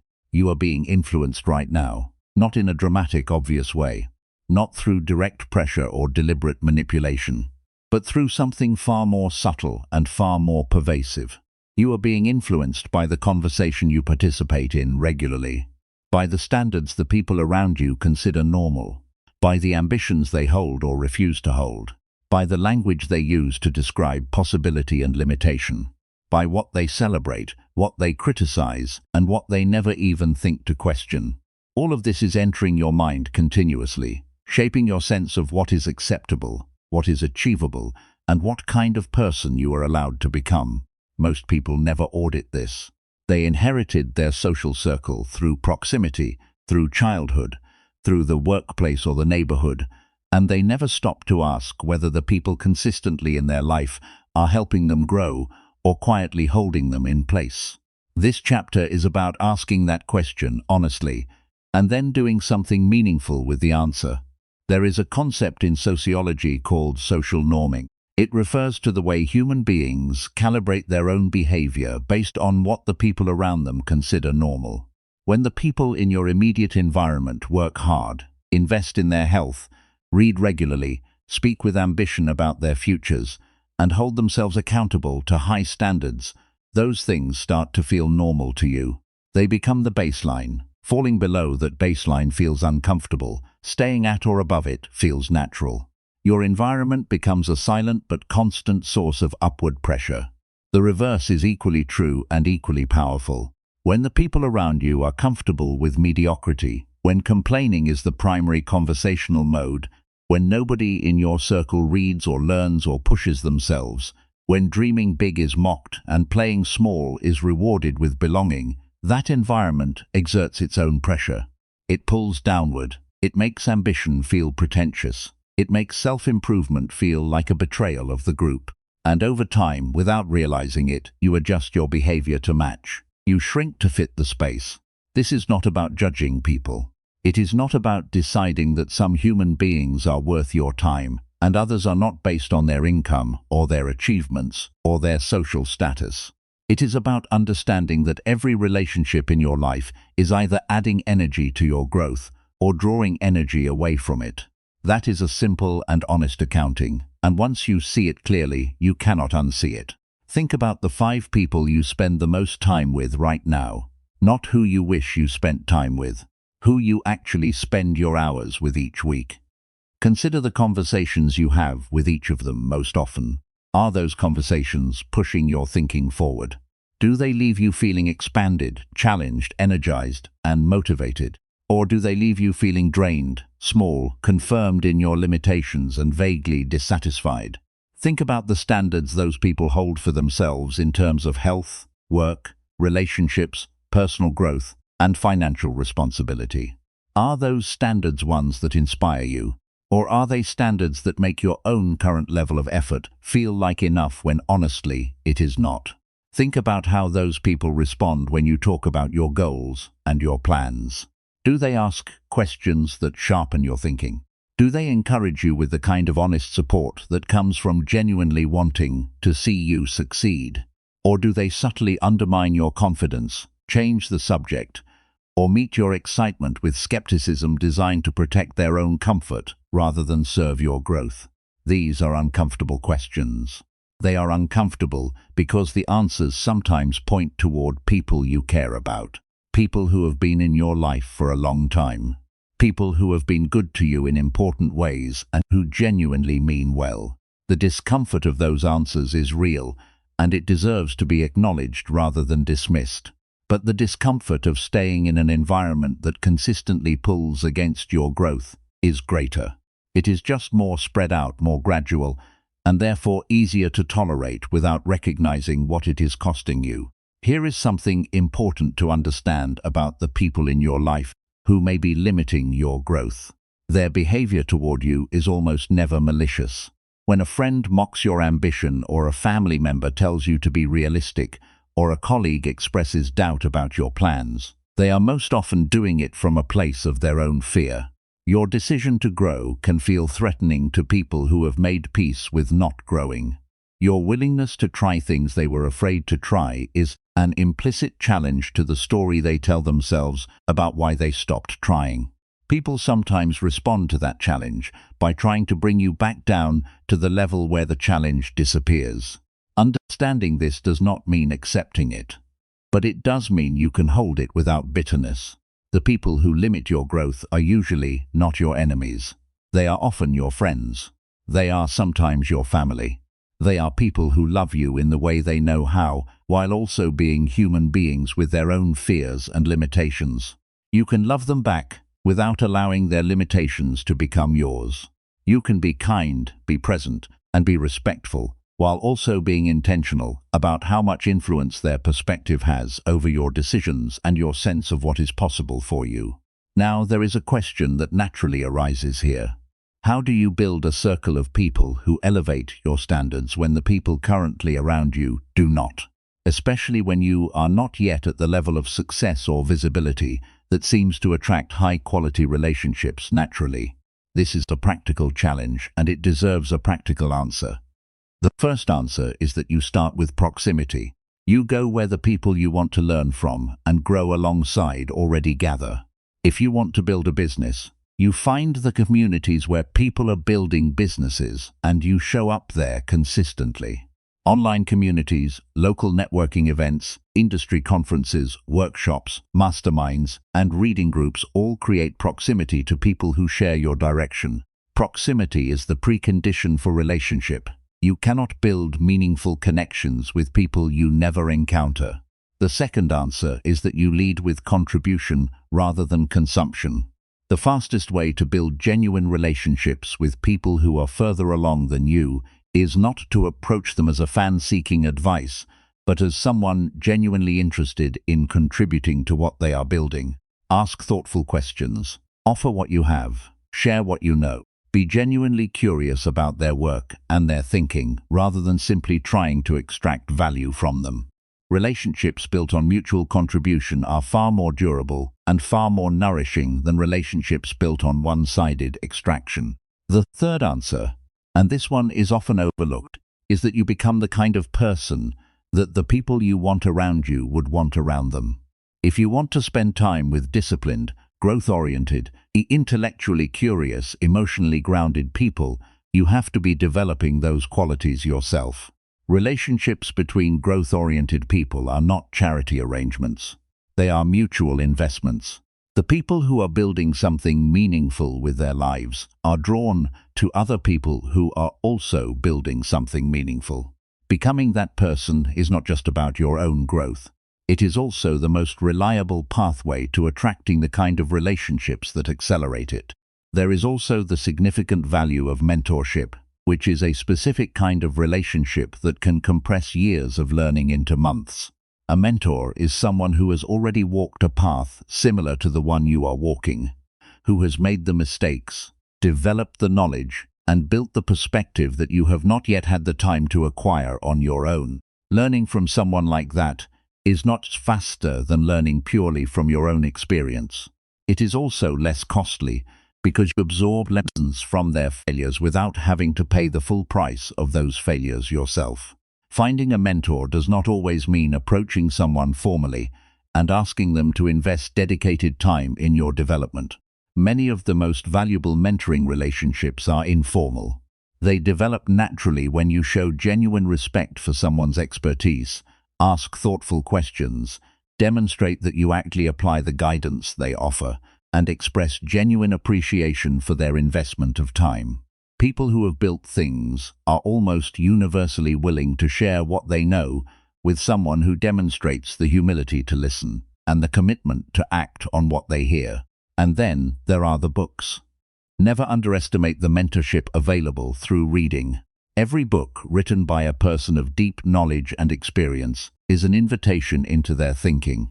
Reading widely and deeply from people who have built what you want to build, thought at the level you want to think, and lived in ways you want to live, is a form of relationship that has no geographic limitation and no social barrier. The wisdom of the most remarkable people who have ever lived is sitting on shelves and in digital libraries available to anyone willing to read. The people who take full advantage of that resource are building a kind of intellectual community that extends across centuries. That is not a small thing. Now here is the other side of the relationship audit that requires equal honesty. Not just who is in your life, but how much you are investing in the relationships that genuinely serve your growth. Because growth-oriented relationships do not sustain themselves on autopilot. They require the same intentionality and consistent effort that everything else worth building requires. The relationships that elevate you are not always the easiest or the most immediately comfortable. A friend who challenges your thinking is more demanding than one who always agrees with you. A mentor who holds you accountable is more uncomfortable than one who simply encourages you regardless of your performance. A community that pushes its members toward high standards requires more of you than one that accepts you exactly as you are without expectation. But demanding relationships, when they come from a place of genuine care and respect, produce the greatest growth. They are not friendships of convenience. They are friendships of character. Invest in these relationships with the same seriousness you invest in your goals and your daily habits. Show up for the people who show up for you. Be the kind of friend who tells the truth, even when a comfortable agreement would be easier. Celebrate other people's progress without turning it into a comparison that diminishes your own. Be genuinely interested in the lives and the dreams of the people in your circle. Relationships are living things. They grow with attention and intention, and they wither with neglect. There is something worth examining honestly when it comes to social media and the digital relationships it creates. The people whose content you consume regularly, whose voices enter your mind through their writing and their videos and their podcasts, are also part of your social environment in a meaningful sense. You are spending real time with their perspective on the world. If the content you consume most regularly is negative, cynical, fear-based, outrage-driven, or focused on showing you how inadequate your life is compared to a carefully curated highlight reel, that content is affecting your mental environment the same way a toxic physical relationship would. Choose what you consume online with the same intentionality you bring to choosing who you spend time with in person. Follow people who teach you things worth knowing. Engage with content that challenges your thinking in productive ways. Seek out voices that demonstrate the kind of life and the kind of character you are working toward. Unfollow without guilt what consistently leaves you feeling worse. You have full control over what enters your mind through your screen. Use that control purposefully. By the time you reach the end of this 6-month journey, the quality of the people around you will have been one of the most significant factors determining how far you have come. Not because other people are responsible for your growth, because they are not. Your growth is always your responsibility. But because growth is contagious. Standards are contagious. Ambition is contagious. Discipline is contagious. When the people in your daily life embody the qualities you are working to build, those qualities start to feel normal rather than exceptional. And when excellence feels normal to you, you stop settling for less than it in your own life. You become who you spend time with more than almost any other single factor. That truth is both a warning and an invitation. A warning to look honestly at the influences currently surrounding you, and an invitation to build, with intention and genuine care, a community of people whose presence in your life makes you more of who you are capable of being. The quality of your relationships is not a matter of luck. It is a matter of choice. Choose carefully, invest deeply, and protect with discipline the social environment that your growth depends on. Chapter 8. Embrace failure as proof that you are growing. At some point in your life, someone taught you that failure was bad. Maybe it was a grade on a test that came back lower than expected, and the look on a parent's face told you that this was not acceptable. Maybe it was a moment on a sports field where a mistake cost the team, and the silence that followed felt like judgment. Maybe it was a business idea that did not work out, a relationship that ended badly, a job you did not get, a goal you announced publicly and then failed to reach. Whatever the specific experience was, the lesson embedded itself deeply. Failure means something is wrong. Failure means you are not enough. Failure is something to be avoided at almost any cost. That lesson, however well-intentioned the people who taught it may have been, has done you significant harm, because the avoidance of failure is the avoidance of growth, and the avoidance of growth is the slow surrender of the life you are capable of living. Every skill you have ever developed required failure as part of the process. When you learned to walk as a child, you fell hundreds of times. Nobody looked at a toddler hitting the floor and concluded that this child was simply not a walker.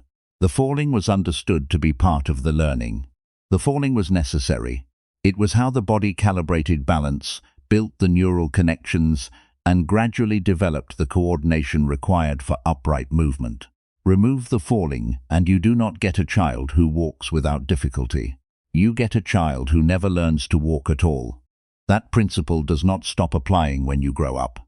It applies to every new skill, every new level of achievement, every expanded version of yourself you are trying to become. The falling is still part of the learning. The failures are still calibrating your understanding. building your capability, and developing the resilience required for the next level. The only thing that changes as an adult is that failure starts to carry meaning it was never supposed to carry. It starts to feel like a verdict on your worth, rather than a natural part of a developmental process. Changing your relationship with failure is one of the most transformative things you can do for the quality and trajectory of your life. Not because failure becomes pleasant, it does not. Not because it stops hurting, it will still hurt. But because when you stop interpreting failure as a signal to retreat and start interpreting it as information to integrate, you gain access to a feedback loop that the most successful people in every field have always understood and used. Consider what failure actually gives you when you receive it honestly rather than defensively.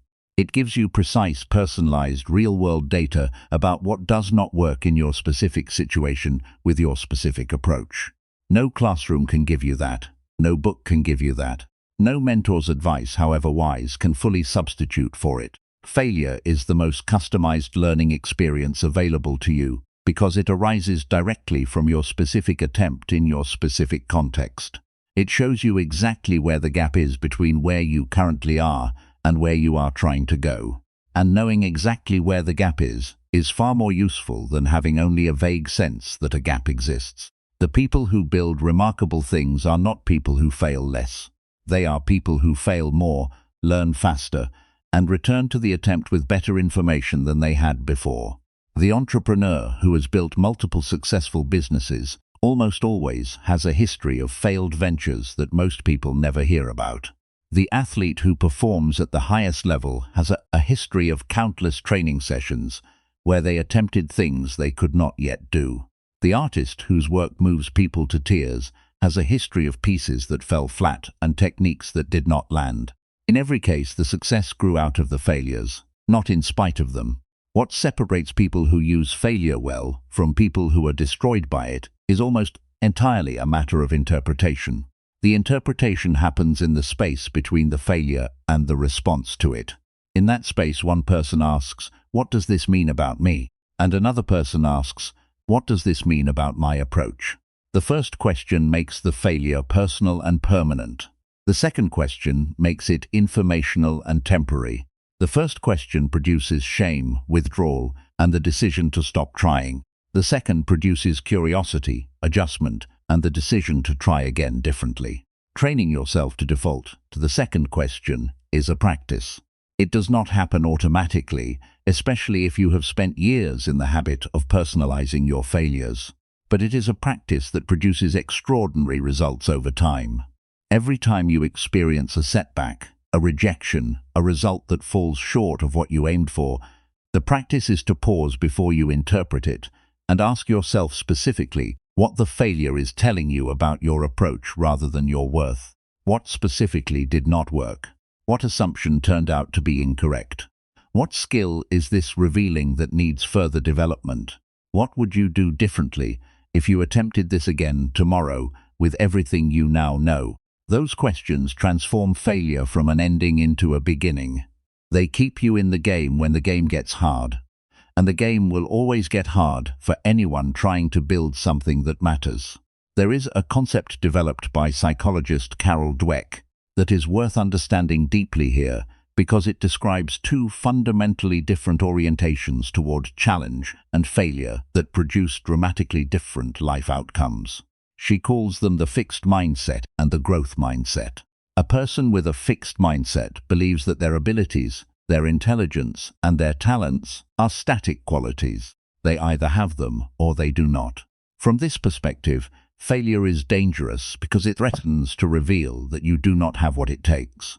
It feels like an exposure of permanent limitation. People operating from this mindset avoid challenges, give up quickly when things get hard, and interpret the success of others as threatening rather than inspiring. A person with a growth mindset believes that abilities are developed through effort, strategy, and learning from experience. From this perspective, failure is not a revelation of permanent limitation. It is a natural part of the development process. It feels uncomfortable but not devastating. People operating from this mindset seek challenges because challenges are where growth happens.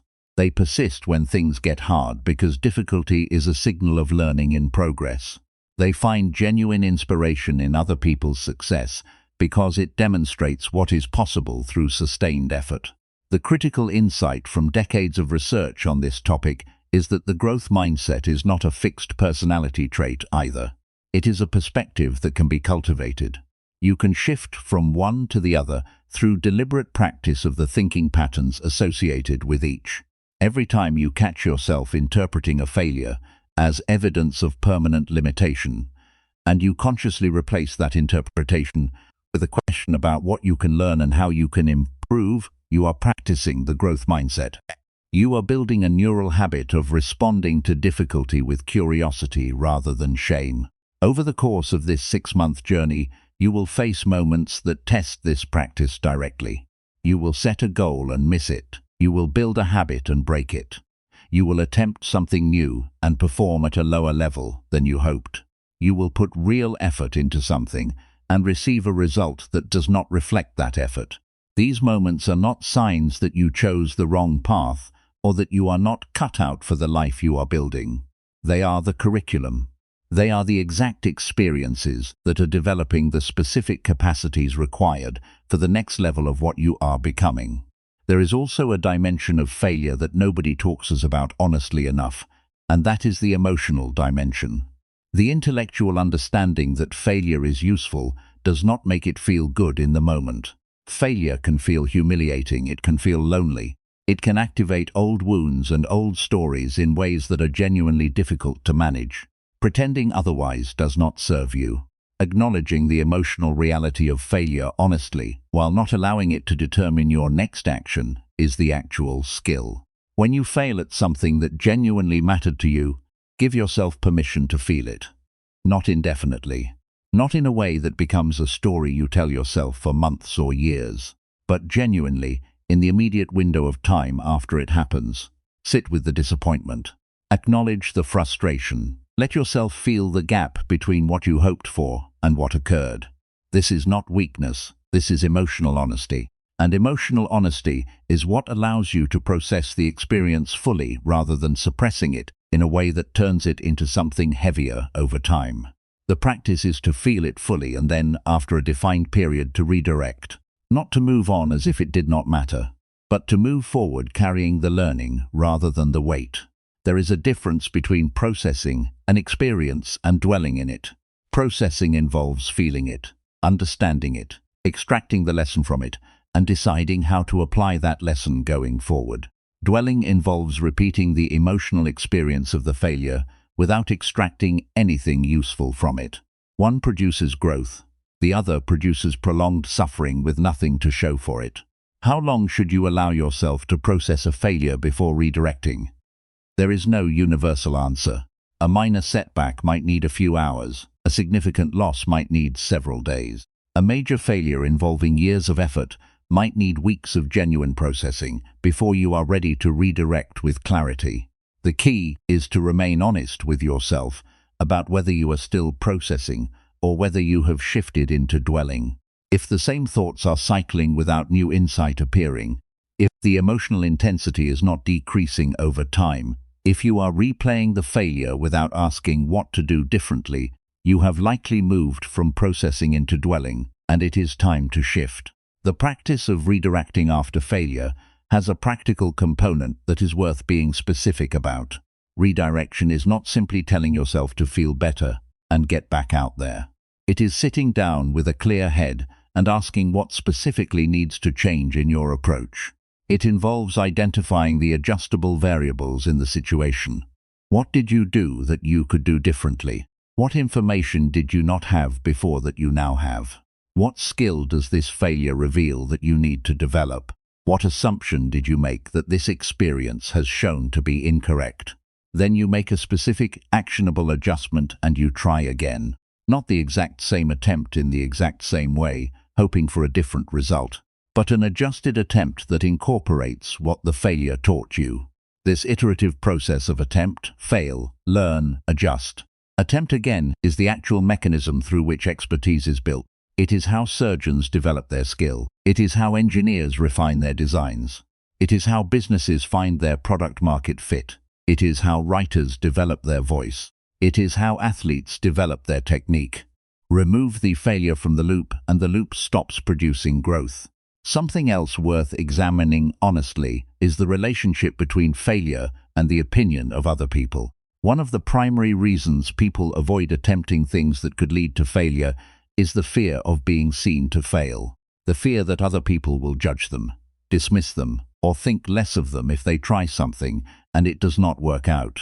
This fear is so powerful that it leads many people to never attempt things at all, which is its own kind of failure, the failure of never trying. The failure that produces no learning, no growth, and no progress.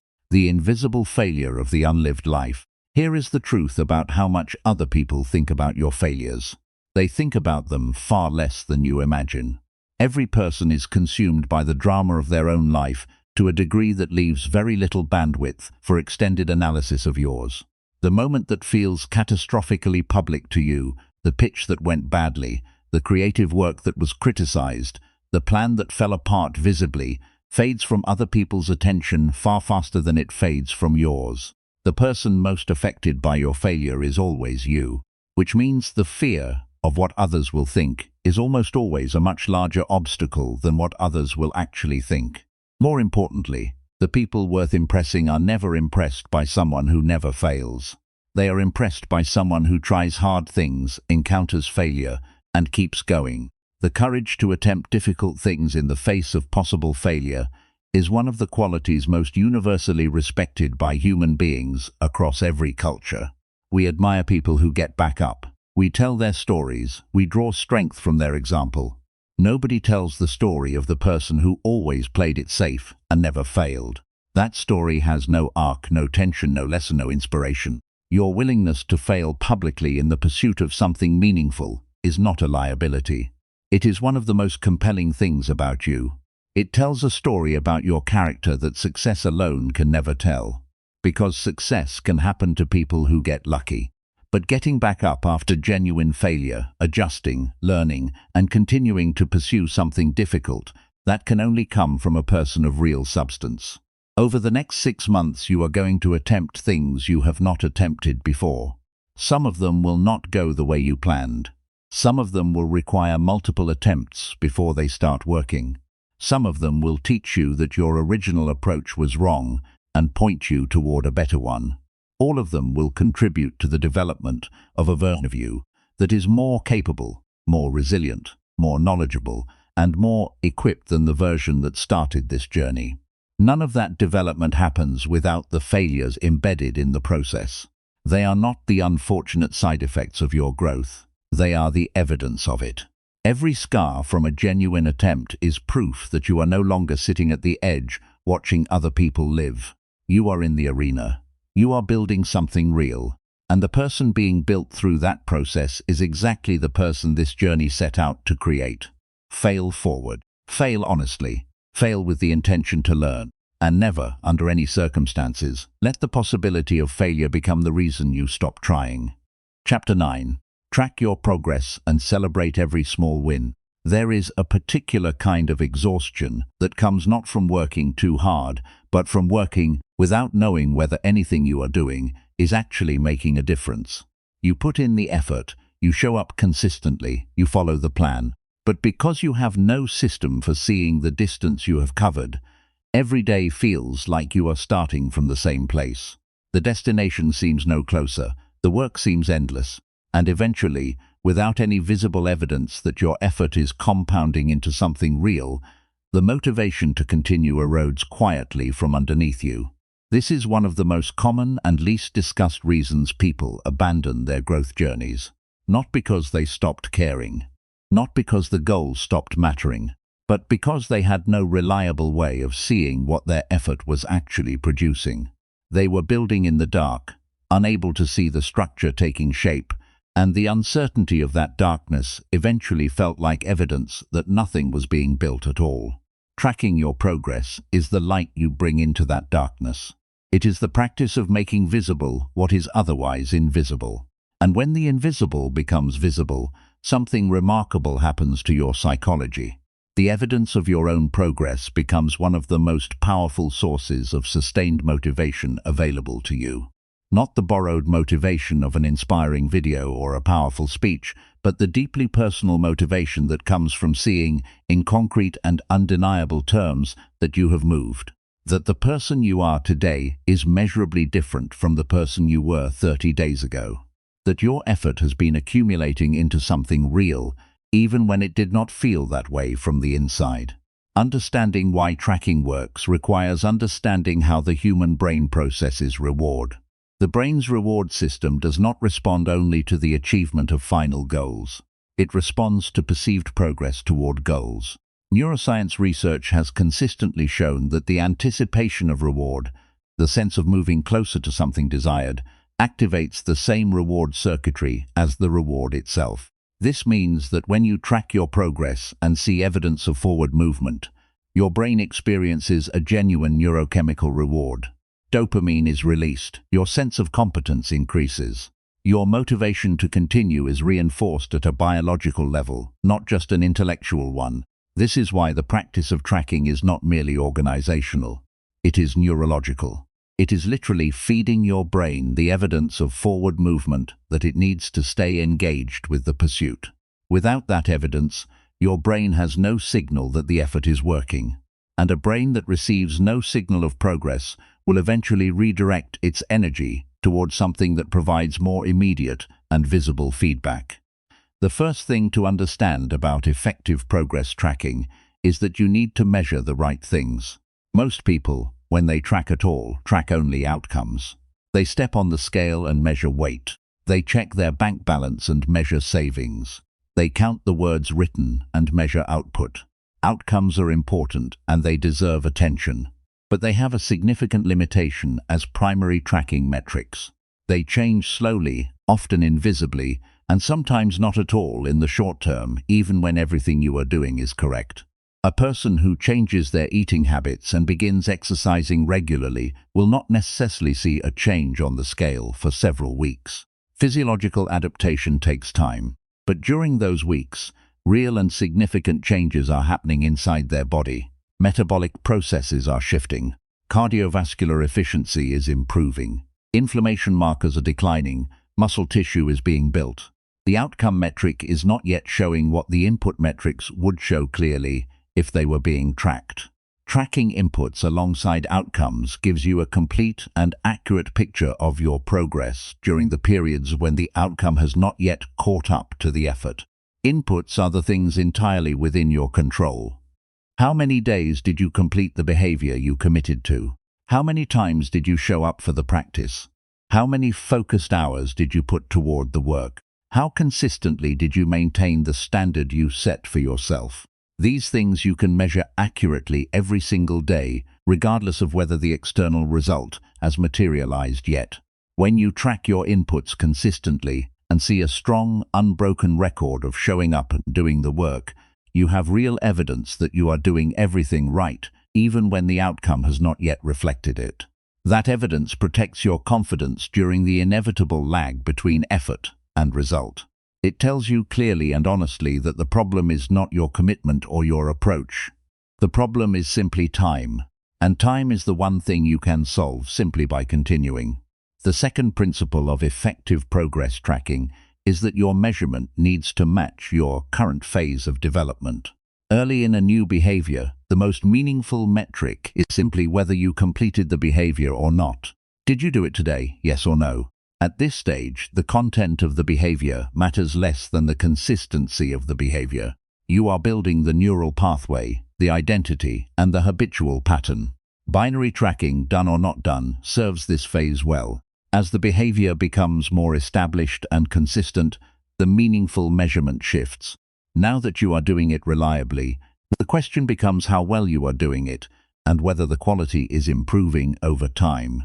A writer who has established the daily writing habit can begin tracking not just whether they wrote but how focused the writing session was, and whether the work produced during it demonstrates improvement from previous sessions. A person who has established a consistent exercise routine can begin tracking specific performance metrics that reveal whether their fitness is genuinely improving. the measurement evolves as the practice evolves. The third principle is that your tracking system needs to be simple enough that maintaining it does not itself become a burden. The most sophisticated tracking system that never gets used is infinitely less valuable than the simplest system that gets used every single day. A small notebook beside your bed where you mark the day's completion of your key behaviors is more powerful than an elaborate app-based system you set up enthusiastically and abandon within 2 weeks. The system exists to serve your growth. The moment maintaining the system starts consuming more energy than it produces in insight, simplify it. There are 2 tracking practices that are consistently effective across a wide range of goals and personality types. The first is the weekly review. Once every week, at a consistent time, you sit with whatever record you have been keeping, and you look honestly at the week that just ended. Not to judge yourself for what did not happen, but to understand clearly what did and did not occur and why. How many of your planned behaviors did you complete? Where did the gaps appear? What obstacles came up that you had not anticipated? What worked better than expected? What adjustment would serve the coming week? This review does not need to take more than 15 to 20 minutes, but the clarity it produces in your understanding of your own patterns is substantial and cumulative over months. The second practice is the monthly audit. Once a month, you step back from the day-to-day record and look at the bigger picture. Have you moved closer to your primary goal? Where is the evidence of that movement? What has changed in you over the past month, not just in your behaviors but in your thinking, your confidence, your capacity, your sense of what is possible? What area needs more attention in the coming month? The monthly audit gives you the perspective that daily tracking cannot. It shows you the arc of your development rather than just the individual data points. And seeing that arc, even when progress has been uneven, is often the most powerfully motivating experience available to someone in the middle of a long-term growth journey. Now, the second half of this chapter is about something that many serious, driven people resist with surprising stubbornness: celebrating the small wins. Not just acknowledging them intellectually, not just ticking the box and moving immediately to the next thing. Actually pausing long enough to let the win register as meaningful, to let your own progress matter to you, to recognize, genuinely and without embarrassment, that what you just did deserves acknowledgement. The resistance to this usually comes from one of 2 places. The first is a culture of achievement that says you only get to celebrate when you reach the major milestone: the promotion, the finished book, the target weight, the business reaching a certain revenue mark. Until then, celebrating feels premature. It feels like you are pretending you have arrived when you clearly have not. It feels like softness, like you are lowering your standards by being satisfied with less than the final destination. The second source of resistance is perfectionism. The perfectionist is always aware of the distance remaining between where they are and where they want to be, and that awareness makes any current position feel inadequate. The perfectionist looks at progress and sees not what has been covered, but what has not yet been reached. They are trapped in a perpetual state of not yet enough. And that state, while it can produce high standards, also produces chronic dissatisfaction that burns through motivation and makes the journey punishing rather than meaningful. Both of these orientations misunderstand what celebrating small wins actually does. They think it is about lowering the standard or pretending the destination has been reached. It is not. It is about maintaining the psychological fuel required to reach the destination that has not yet been reached. Because destinations that take months or years of sustained effort to reach cannot be powered by the promise of a single future celebration. They require regular acknowledgement of the progress being made along the way. They require the emotional reward of recognizing genuine forward movement as it happens, rather than deferring all satisfaction to an endpoint that keeps receding as you advance. Think about what a small win actually represents. It represents a commitment made and kept. It represents effort applied and followed through. It represents a day when you could have given up and did not. It represents one more brick laid in the foundation of what you are building. Each of those things is genuinely worth acknowledging because each of them reflects something real and valuable about who you are becoming. Dismissing them as insignificant is not high standards. It is ingratitude toward your own effort. The practice of celebrating small wins does not require grand gestures or elaborate rituals. It requires only that you pause long enough to genuinely register what just happened. You completed your morning routine every day this week. That is 7 consecutive days of showing up for yourself before the world had a chance to pull you away. That deserves a moment of real acknowledgement. You wrote the first chapter of the project you have been putting off for 2 years. That is not nothing. That is the beginning of something that did not exist before you sat down and created it. You had a difficult conversation that needed to happen, and you had it with honesty and care. That is evidence of growth in your emotional capacity. That matters. The acknowledgement can be as simple as a moment of genuine internal recognition. Sitting quietly for 30 seconds and allowing yourself to feel satisfied with what you just did. It can be writing one sentence in your tracking notebook that names what you accomplished and why it matters. It can be sharing the progress with someone in your life who genuinely cares about your growth. It can be a small, deliberate reward that you associate specifically with hitting a defined marker of progress. Form matters far less than the genuine pause of recognition. Research on human motivation and behavior change consistently shows that people who acknowledge their progress regularly are more likely to maintain their behaviors over time than people who track without acknowledgement. The acknowledgement closes a loop in the brain's reward system. It signals completion. It produces the neurochemical response that encodes the behavior as rewarding. And behaviors the brain encodes as rewarding are behaviors the brain will seek to repeat. The celebration is not separate from the discipline. It is part of the system that sustains the discipline. There is also a relational dimension to celebrating progress that is worth considering. When you share your small wins with people who genuinely want to see you succeed, something meaningful happens to the relationship. You create a shared history of your growth journey. The people who have been with you through the small wins become invested in the larger outcome. They become witnesses to your development in a way that deepens their understanding of what you are building and strengthens their commitment to supporting it. Progress shared is progress reinforced. Be selective about who you share your wins with. Not everyone in your life will respond to your progress with genuine enthusiasm. Some people, for reasons rooted in their own relationship with achievement and self-worth, will minimize your wins. They will compare them to larger accomplishments by others. They will remind you how far you still have to go. They will express concern that celebrating is prior. Share your progress with the people who understand the cost of what you have committed to and who know how to celebrate genuine effort without needing it to be perfect before it deserves recognition. As you move through the final weeks of this 6-month journey, the practice of tracking and celebrating takes on an added dimension. You are approaching the place where you will be able to look back across the full arc of what you have built. And when you do, you will see something that the person who started this journey could not yet see. You will see not just the individual days of effort, but the pattern they form together, the consistency, the persistence through the difficult weeks, the adjustments made after the setbacks, the gradual but undeniable shift in who you are and what you are capable of. That view is only available because you tracked it, because you paid attention, because you honored the small wins as they happened rather than waiting for a single large one that would make all the small ones retroactively worthwhile. Every mark you made in your notebook, every week you reviewed your progress honestly, every moment you paused to genuinely acknowledge what you had just done contributed to your ability to see yourself clearly at the end of this journey.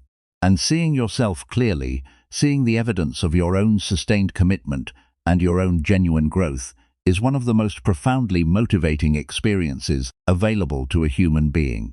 It changes the internal conversation permanently. The voice that once said, "You were not the kind of person who follows through," now has 6 months of contradictory evidence to contend with. 6 months of showing up, 6 months of adjusting and continuing, 6 months of small wins stacked into something that is no longer small at all. Track everything, celebrate honestly, and let the evidence of your own progress become the most compelling argument for your own capability that you have ever encountered. Chapter 10. Commit to a lifetime of becoming your best. You have arrived at the final chapter of this journey. But here is the most important thing you need to understand as you read these words. This is not the end. The 6 months you have just committed to, the morning routines built, the limiting beliefs confronted, the discipline strengthened through weeks when motivation was nowhere to be found, the relationships evaluated and intentionally reshaped, the failures processed and converted into learning, the small wins tracked and genuinely celebrated. None of that was the destination. All of it was the beginning. All of it was the foundation.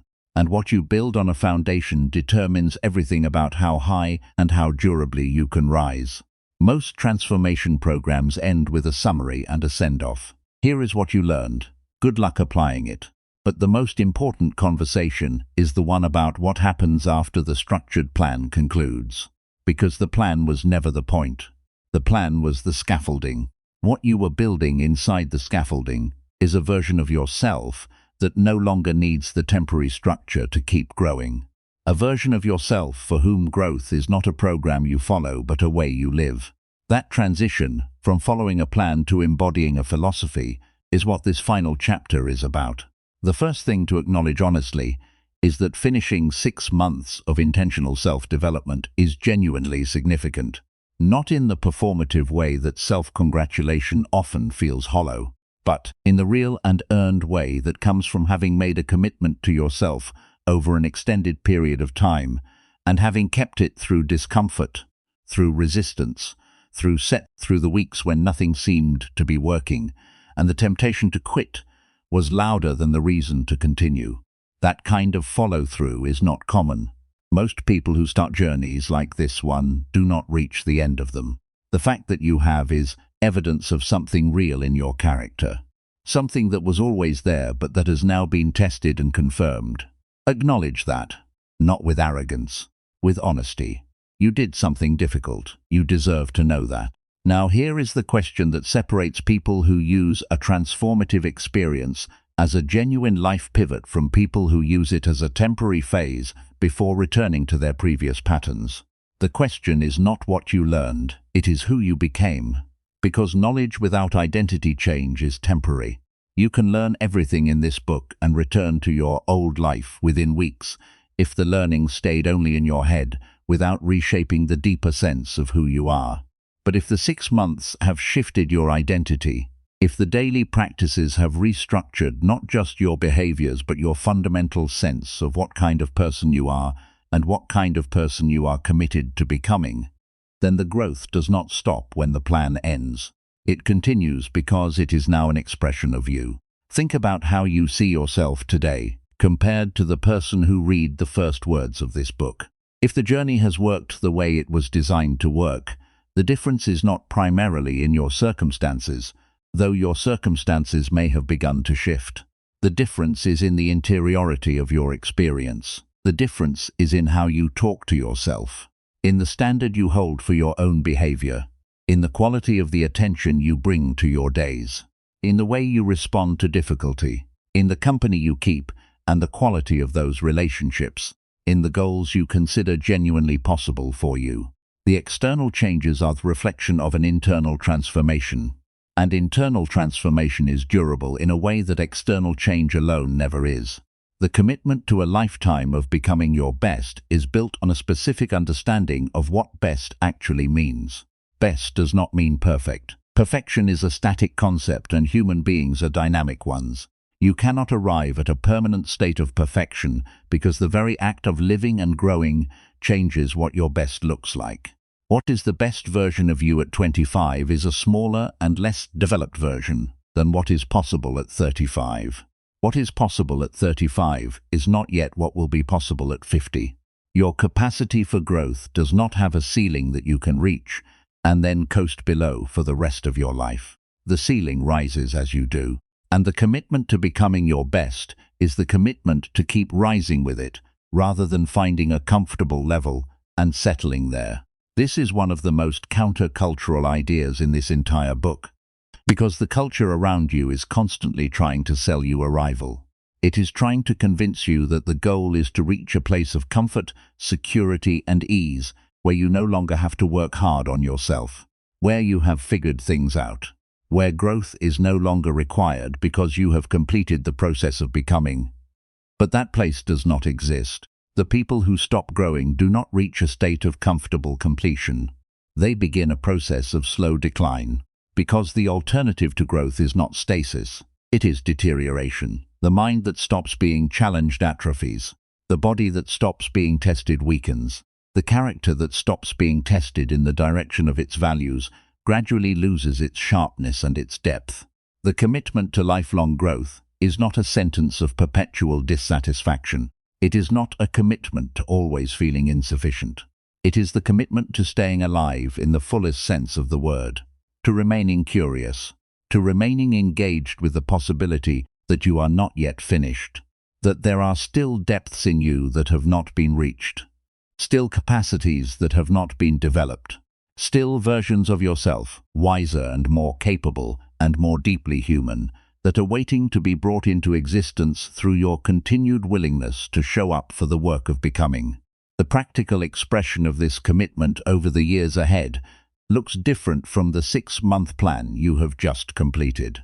The 6-month plan was intensive and structured because you needed to build a foundation from scratch. You needed to establish habits, challenge beliefs, develop discipline, and create systems that did not previously exist. That work required focus and specificity. Going forward, the work is less about building the foundation and more about building on top of it. More about deepening and expanding what already exists rather than creating what was entirely absent. Every year of your life going forward deserves its own version of the reflection you did at the beginning of this journey. Not a 6-month intensive every time, though returning to a focused intensive periodically when you need to break through to a new level is a valuable tool. But an annual honest assessment of where you are across the major dimensions of your life. Your health, your relationships, your work, your finances, your intellectual and creative development, your spiritual or philosophical grounding, your contribution to the people and communities around you. Where are the gaps between where you are and where you want to be? Where have you grown most significantly in the past year? Where have you stagnated or declined, and why? What does the next 12 months need to focus on? This annual assessment is not a judgment, it is a navigation tool. It keeps you oriented toward intentional growth rather than allowing the current of daily life to carry you wherever it happens to be going. Because daily life, without your deliberate direction, will always tend toward comfort and familiarity. It will always default to what requires the least disruption. Left on its own, life tends toward the path of least resistance. And the path of least resistance, while comfortable, leads to the slow narrowing of your world and your capacity. The disciplines you have built during these 6 months, the morning practice, the intentional goal design, the mental mastery habits, the relationship with failure, the tracking of progress, the celebration of genuine wins, these are not practices you retire. They are practices you deepen. Over time, they become less effortful because they are more integrated into who you are. But they never become unnecessary. The person with 20 years of intentional morning practices and the person who just started one are both still practicing. The difference is only in how deeply the practice has become part of their identity and how much it has compounded in its effects. There is something about the long view of personal development that deserves to be said directly. The most profound changes in a person rarely happen in a single dramatic moment. They happen in the accumulation of thousands of ordinary moments where a small and consistent choice was made to grow rather than shrink, to engage rather than retreat, to remain honest rather than comfortable. The dramatic moments of apparent transformation that you sometimes see in others are almost always the visible culmination of a long and largely invisible accumulation of those ordinary moments. Your life over the next 10, 20, 30 years will be shaped entirely by the quality of your ordinary moments. By what you do on unremarkable Wednesdays when nothing special is happening and there is no particular reason to be at your best, except that being at your best is simply what you have chosen as your standard. Those Wednesdays are the building blocks of a remarkable life. They do not feel remarkable while you are living them, but they are where everything of lasting value is actually constructed. One of the deepest gifts that comes from committing to lifelong growth is the relationship it creates with time. Most people experience time as something that passes and takes things away: youth, opportunity, vitality, possibility. But the person committed to lifelong growth experiences time differently. For them, time is additive. Each year brings not just the passage of more time, but the accumulation of more wisdom, more skill, more depth, more understanding, more capacity for the things that matter most. The older they get, the more developed they become. The more developed they become, the more richly they experience the life they are living. This is not a guarantee that life becomes easier with time. It does not. Life continues to bring loss, disappointment, uncertainty, and challenges of new and sometimes greater complexity as the years pass. What changes is not the difficulty of the terrain, but the quality of the person navigating it. And a person of genuine depth and developed character navigates difficult terrain with a grace and a groundedness that makes the difficulty meaningful, rather than merely painful. They have learned through years of intentional practice that difficulty is not the enemy of a good life. It is, more often than not, the very thing that deepens it. There is also the matter of what your committed growth means to the people around you, not in a self-important way, but in the honest recognition that the version of you being built through this lifetime commitment is not just better for you. It is better for every person whose life yours touches. Your children, if you have them, are watching the standard you hold for yourself and drawing conclusions about what is possible and what is expected. Your partner or close relationships are shaped by the quality and depth of the person you are becoming. Your colleagues and collaborators benefit from your growing competence and character. The strangers whose paths briefly cross yours are affected in small but real ways by the energy and presence you bring to the encounter. Personal development is not a selfish pursuit. At its deepest level, it is an act of service. Because the better you become, the more you have to contribute. The more wisdom you develop, the more genuinely useful your guidance becomes to the people who seek it. The more resilience you build, the more stability you can offer to the people in your life who are going through difficult seasons. The more deeply you understand your own nature, the more compassionately and effectively you can relate to the nature of others. Becoming your best self is not a project conducted in isolation from the rest of humanity. It is how you increase your capacity to contribute to it. As you close this book and step forward into the life that lies on the other side of these pages, carry a few things with you. Carry the understanding that you are not a finished product. You are a work in progress, and that is not a limitation. It is the most exciting thing about being alive. Carry the discipline you have built not as a burden but as a form of freedom, because the person who can direct their own behavior is free in a way that the person who cannot never is. Carry the honest relationship with failure that these months have developed, the knowledge that falling down in pursuit of something meaningful is never the end of the story. Carry the awareness of what your mornings are worth and the commitment to protecting them. Carry the understanding of your mind as territory that you are responsible for tending. Carry the knowledge of who belongs in your inner circle and the willingness to make the sometimes uncomfortable choices that maintaining that standard requires. Carry your goals not just as destinations but as daily practices that give your life its shape and direction. Carry the habit of seeing your own progress clearly and allowing it to matter to you. And above all, carry this. The decision you made at the beginning of this book, the decision that your life deserves better, is not a decision you make once. It is a decision you renew. Every morning when you wake up, every time an easy option presents itself alongside a meaningful one, every time an old pattern reaches for you and you have to choose again between who you were and who you are becoming, every time the world gets loud and you have to return to the quiet discipline of your own interior foundation. Renew that decision daily for the rest of your life, not because you have not yet arrived, but because you understand now what you did not understand before you started this journey. There is no arriving. There is only the extraordinary, demanding, deeply rewarding practice of becoming. And you, having done the work of these 6 months, having built the foundation, and develop the character and establish the practices that make continued growth possible, are now someone who knows how to do that.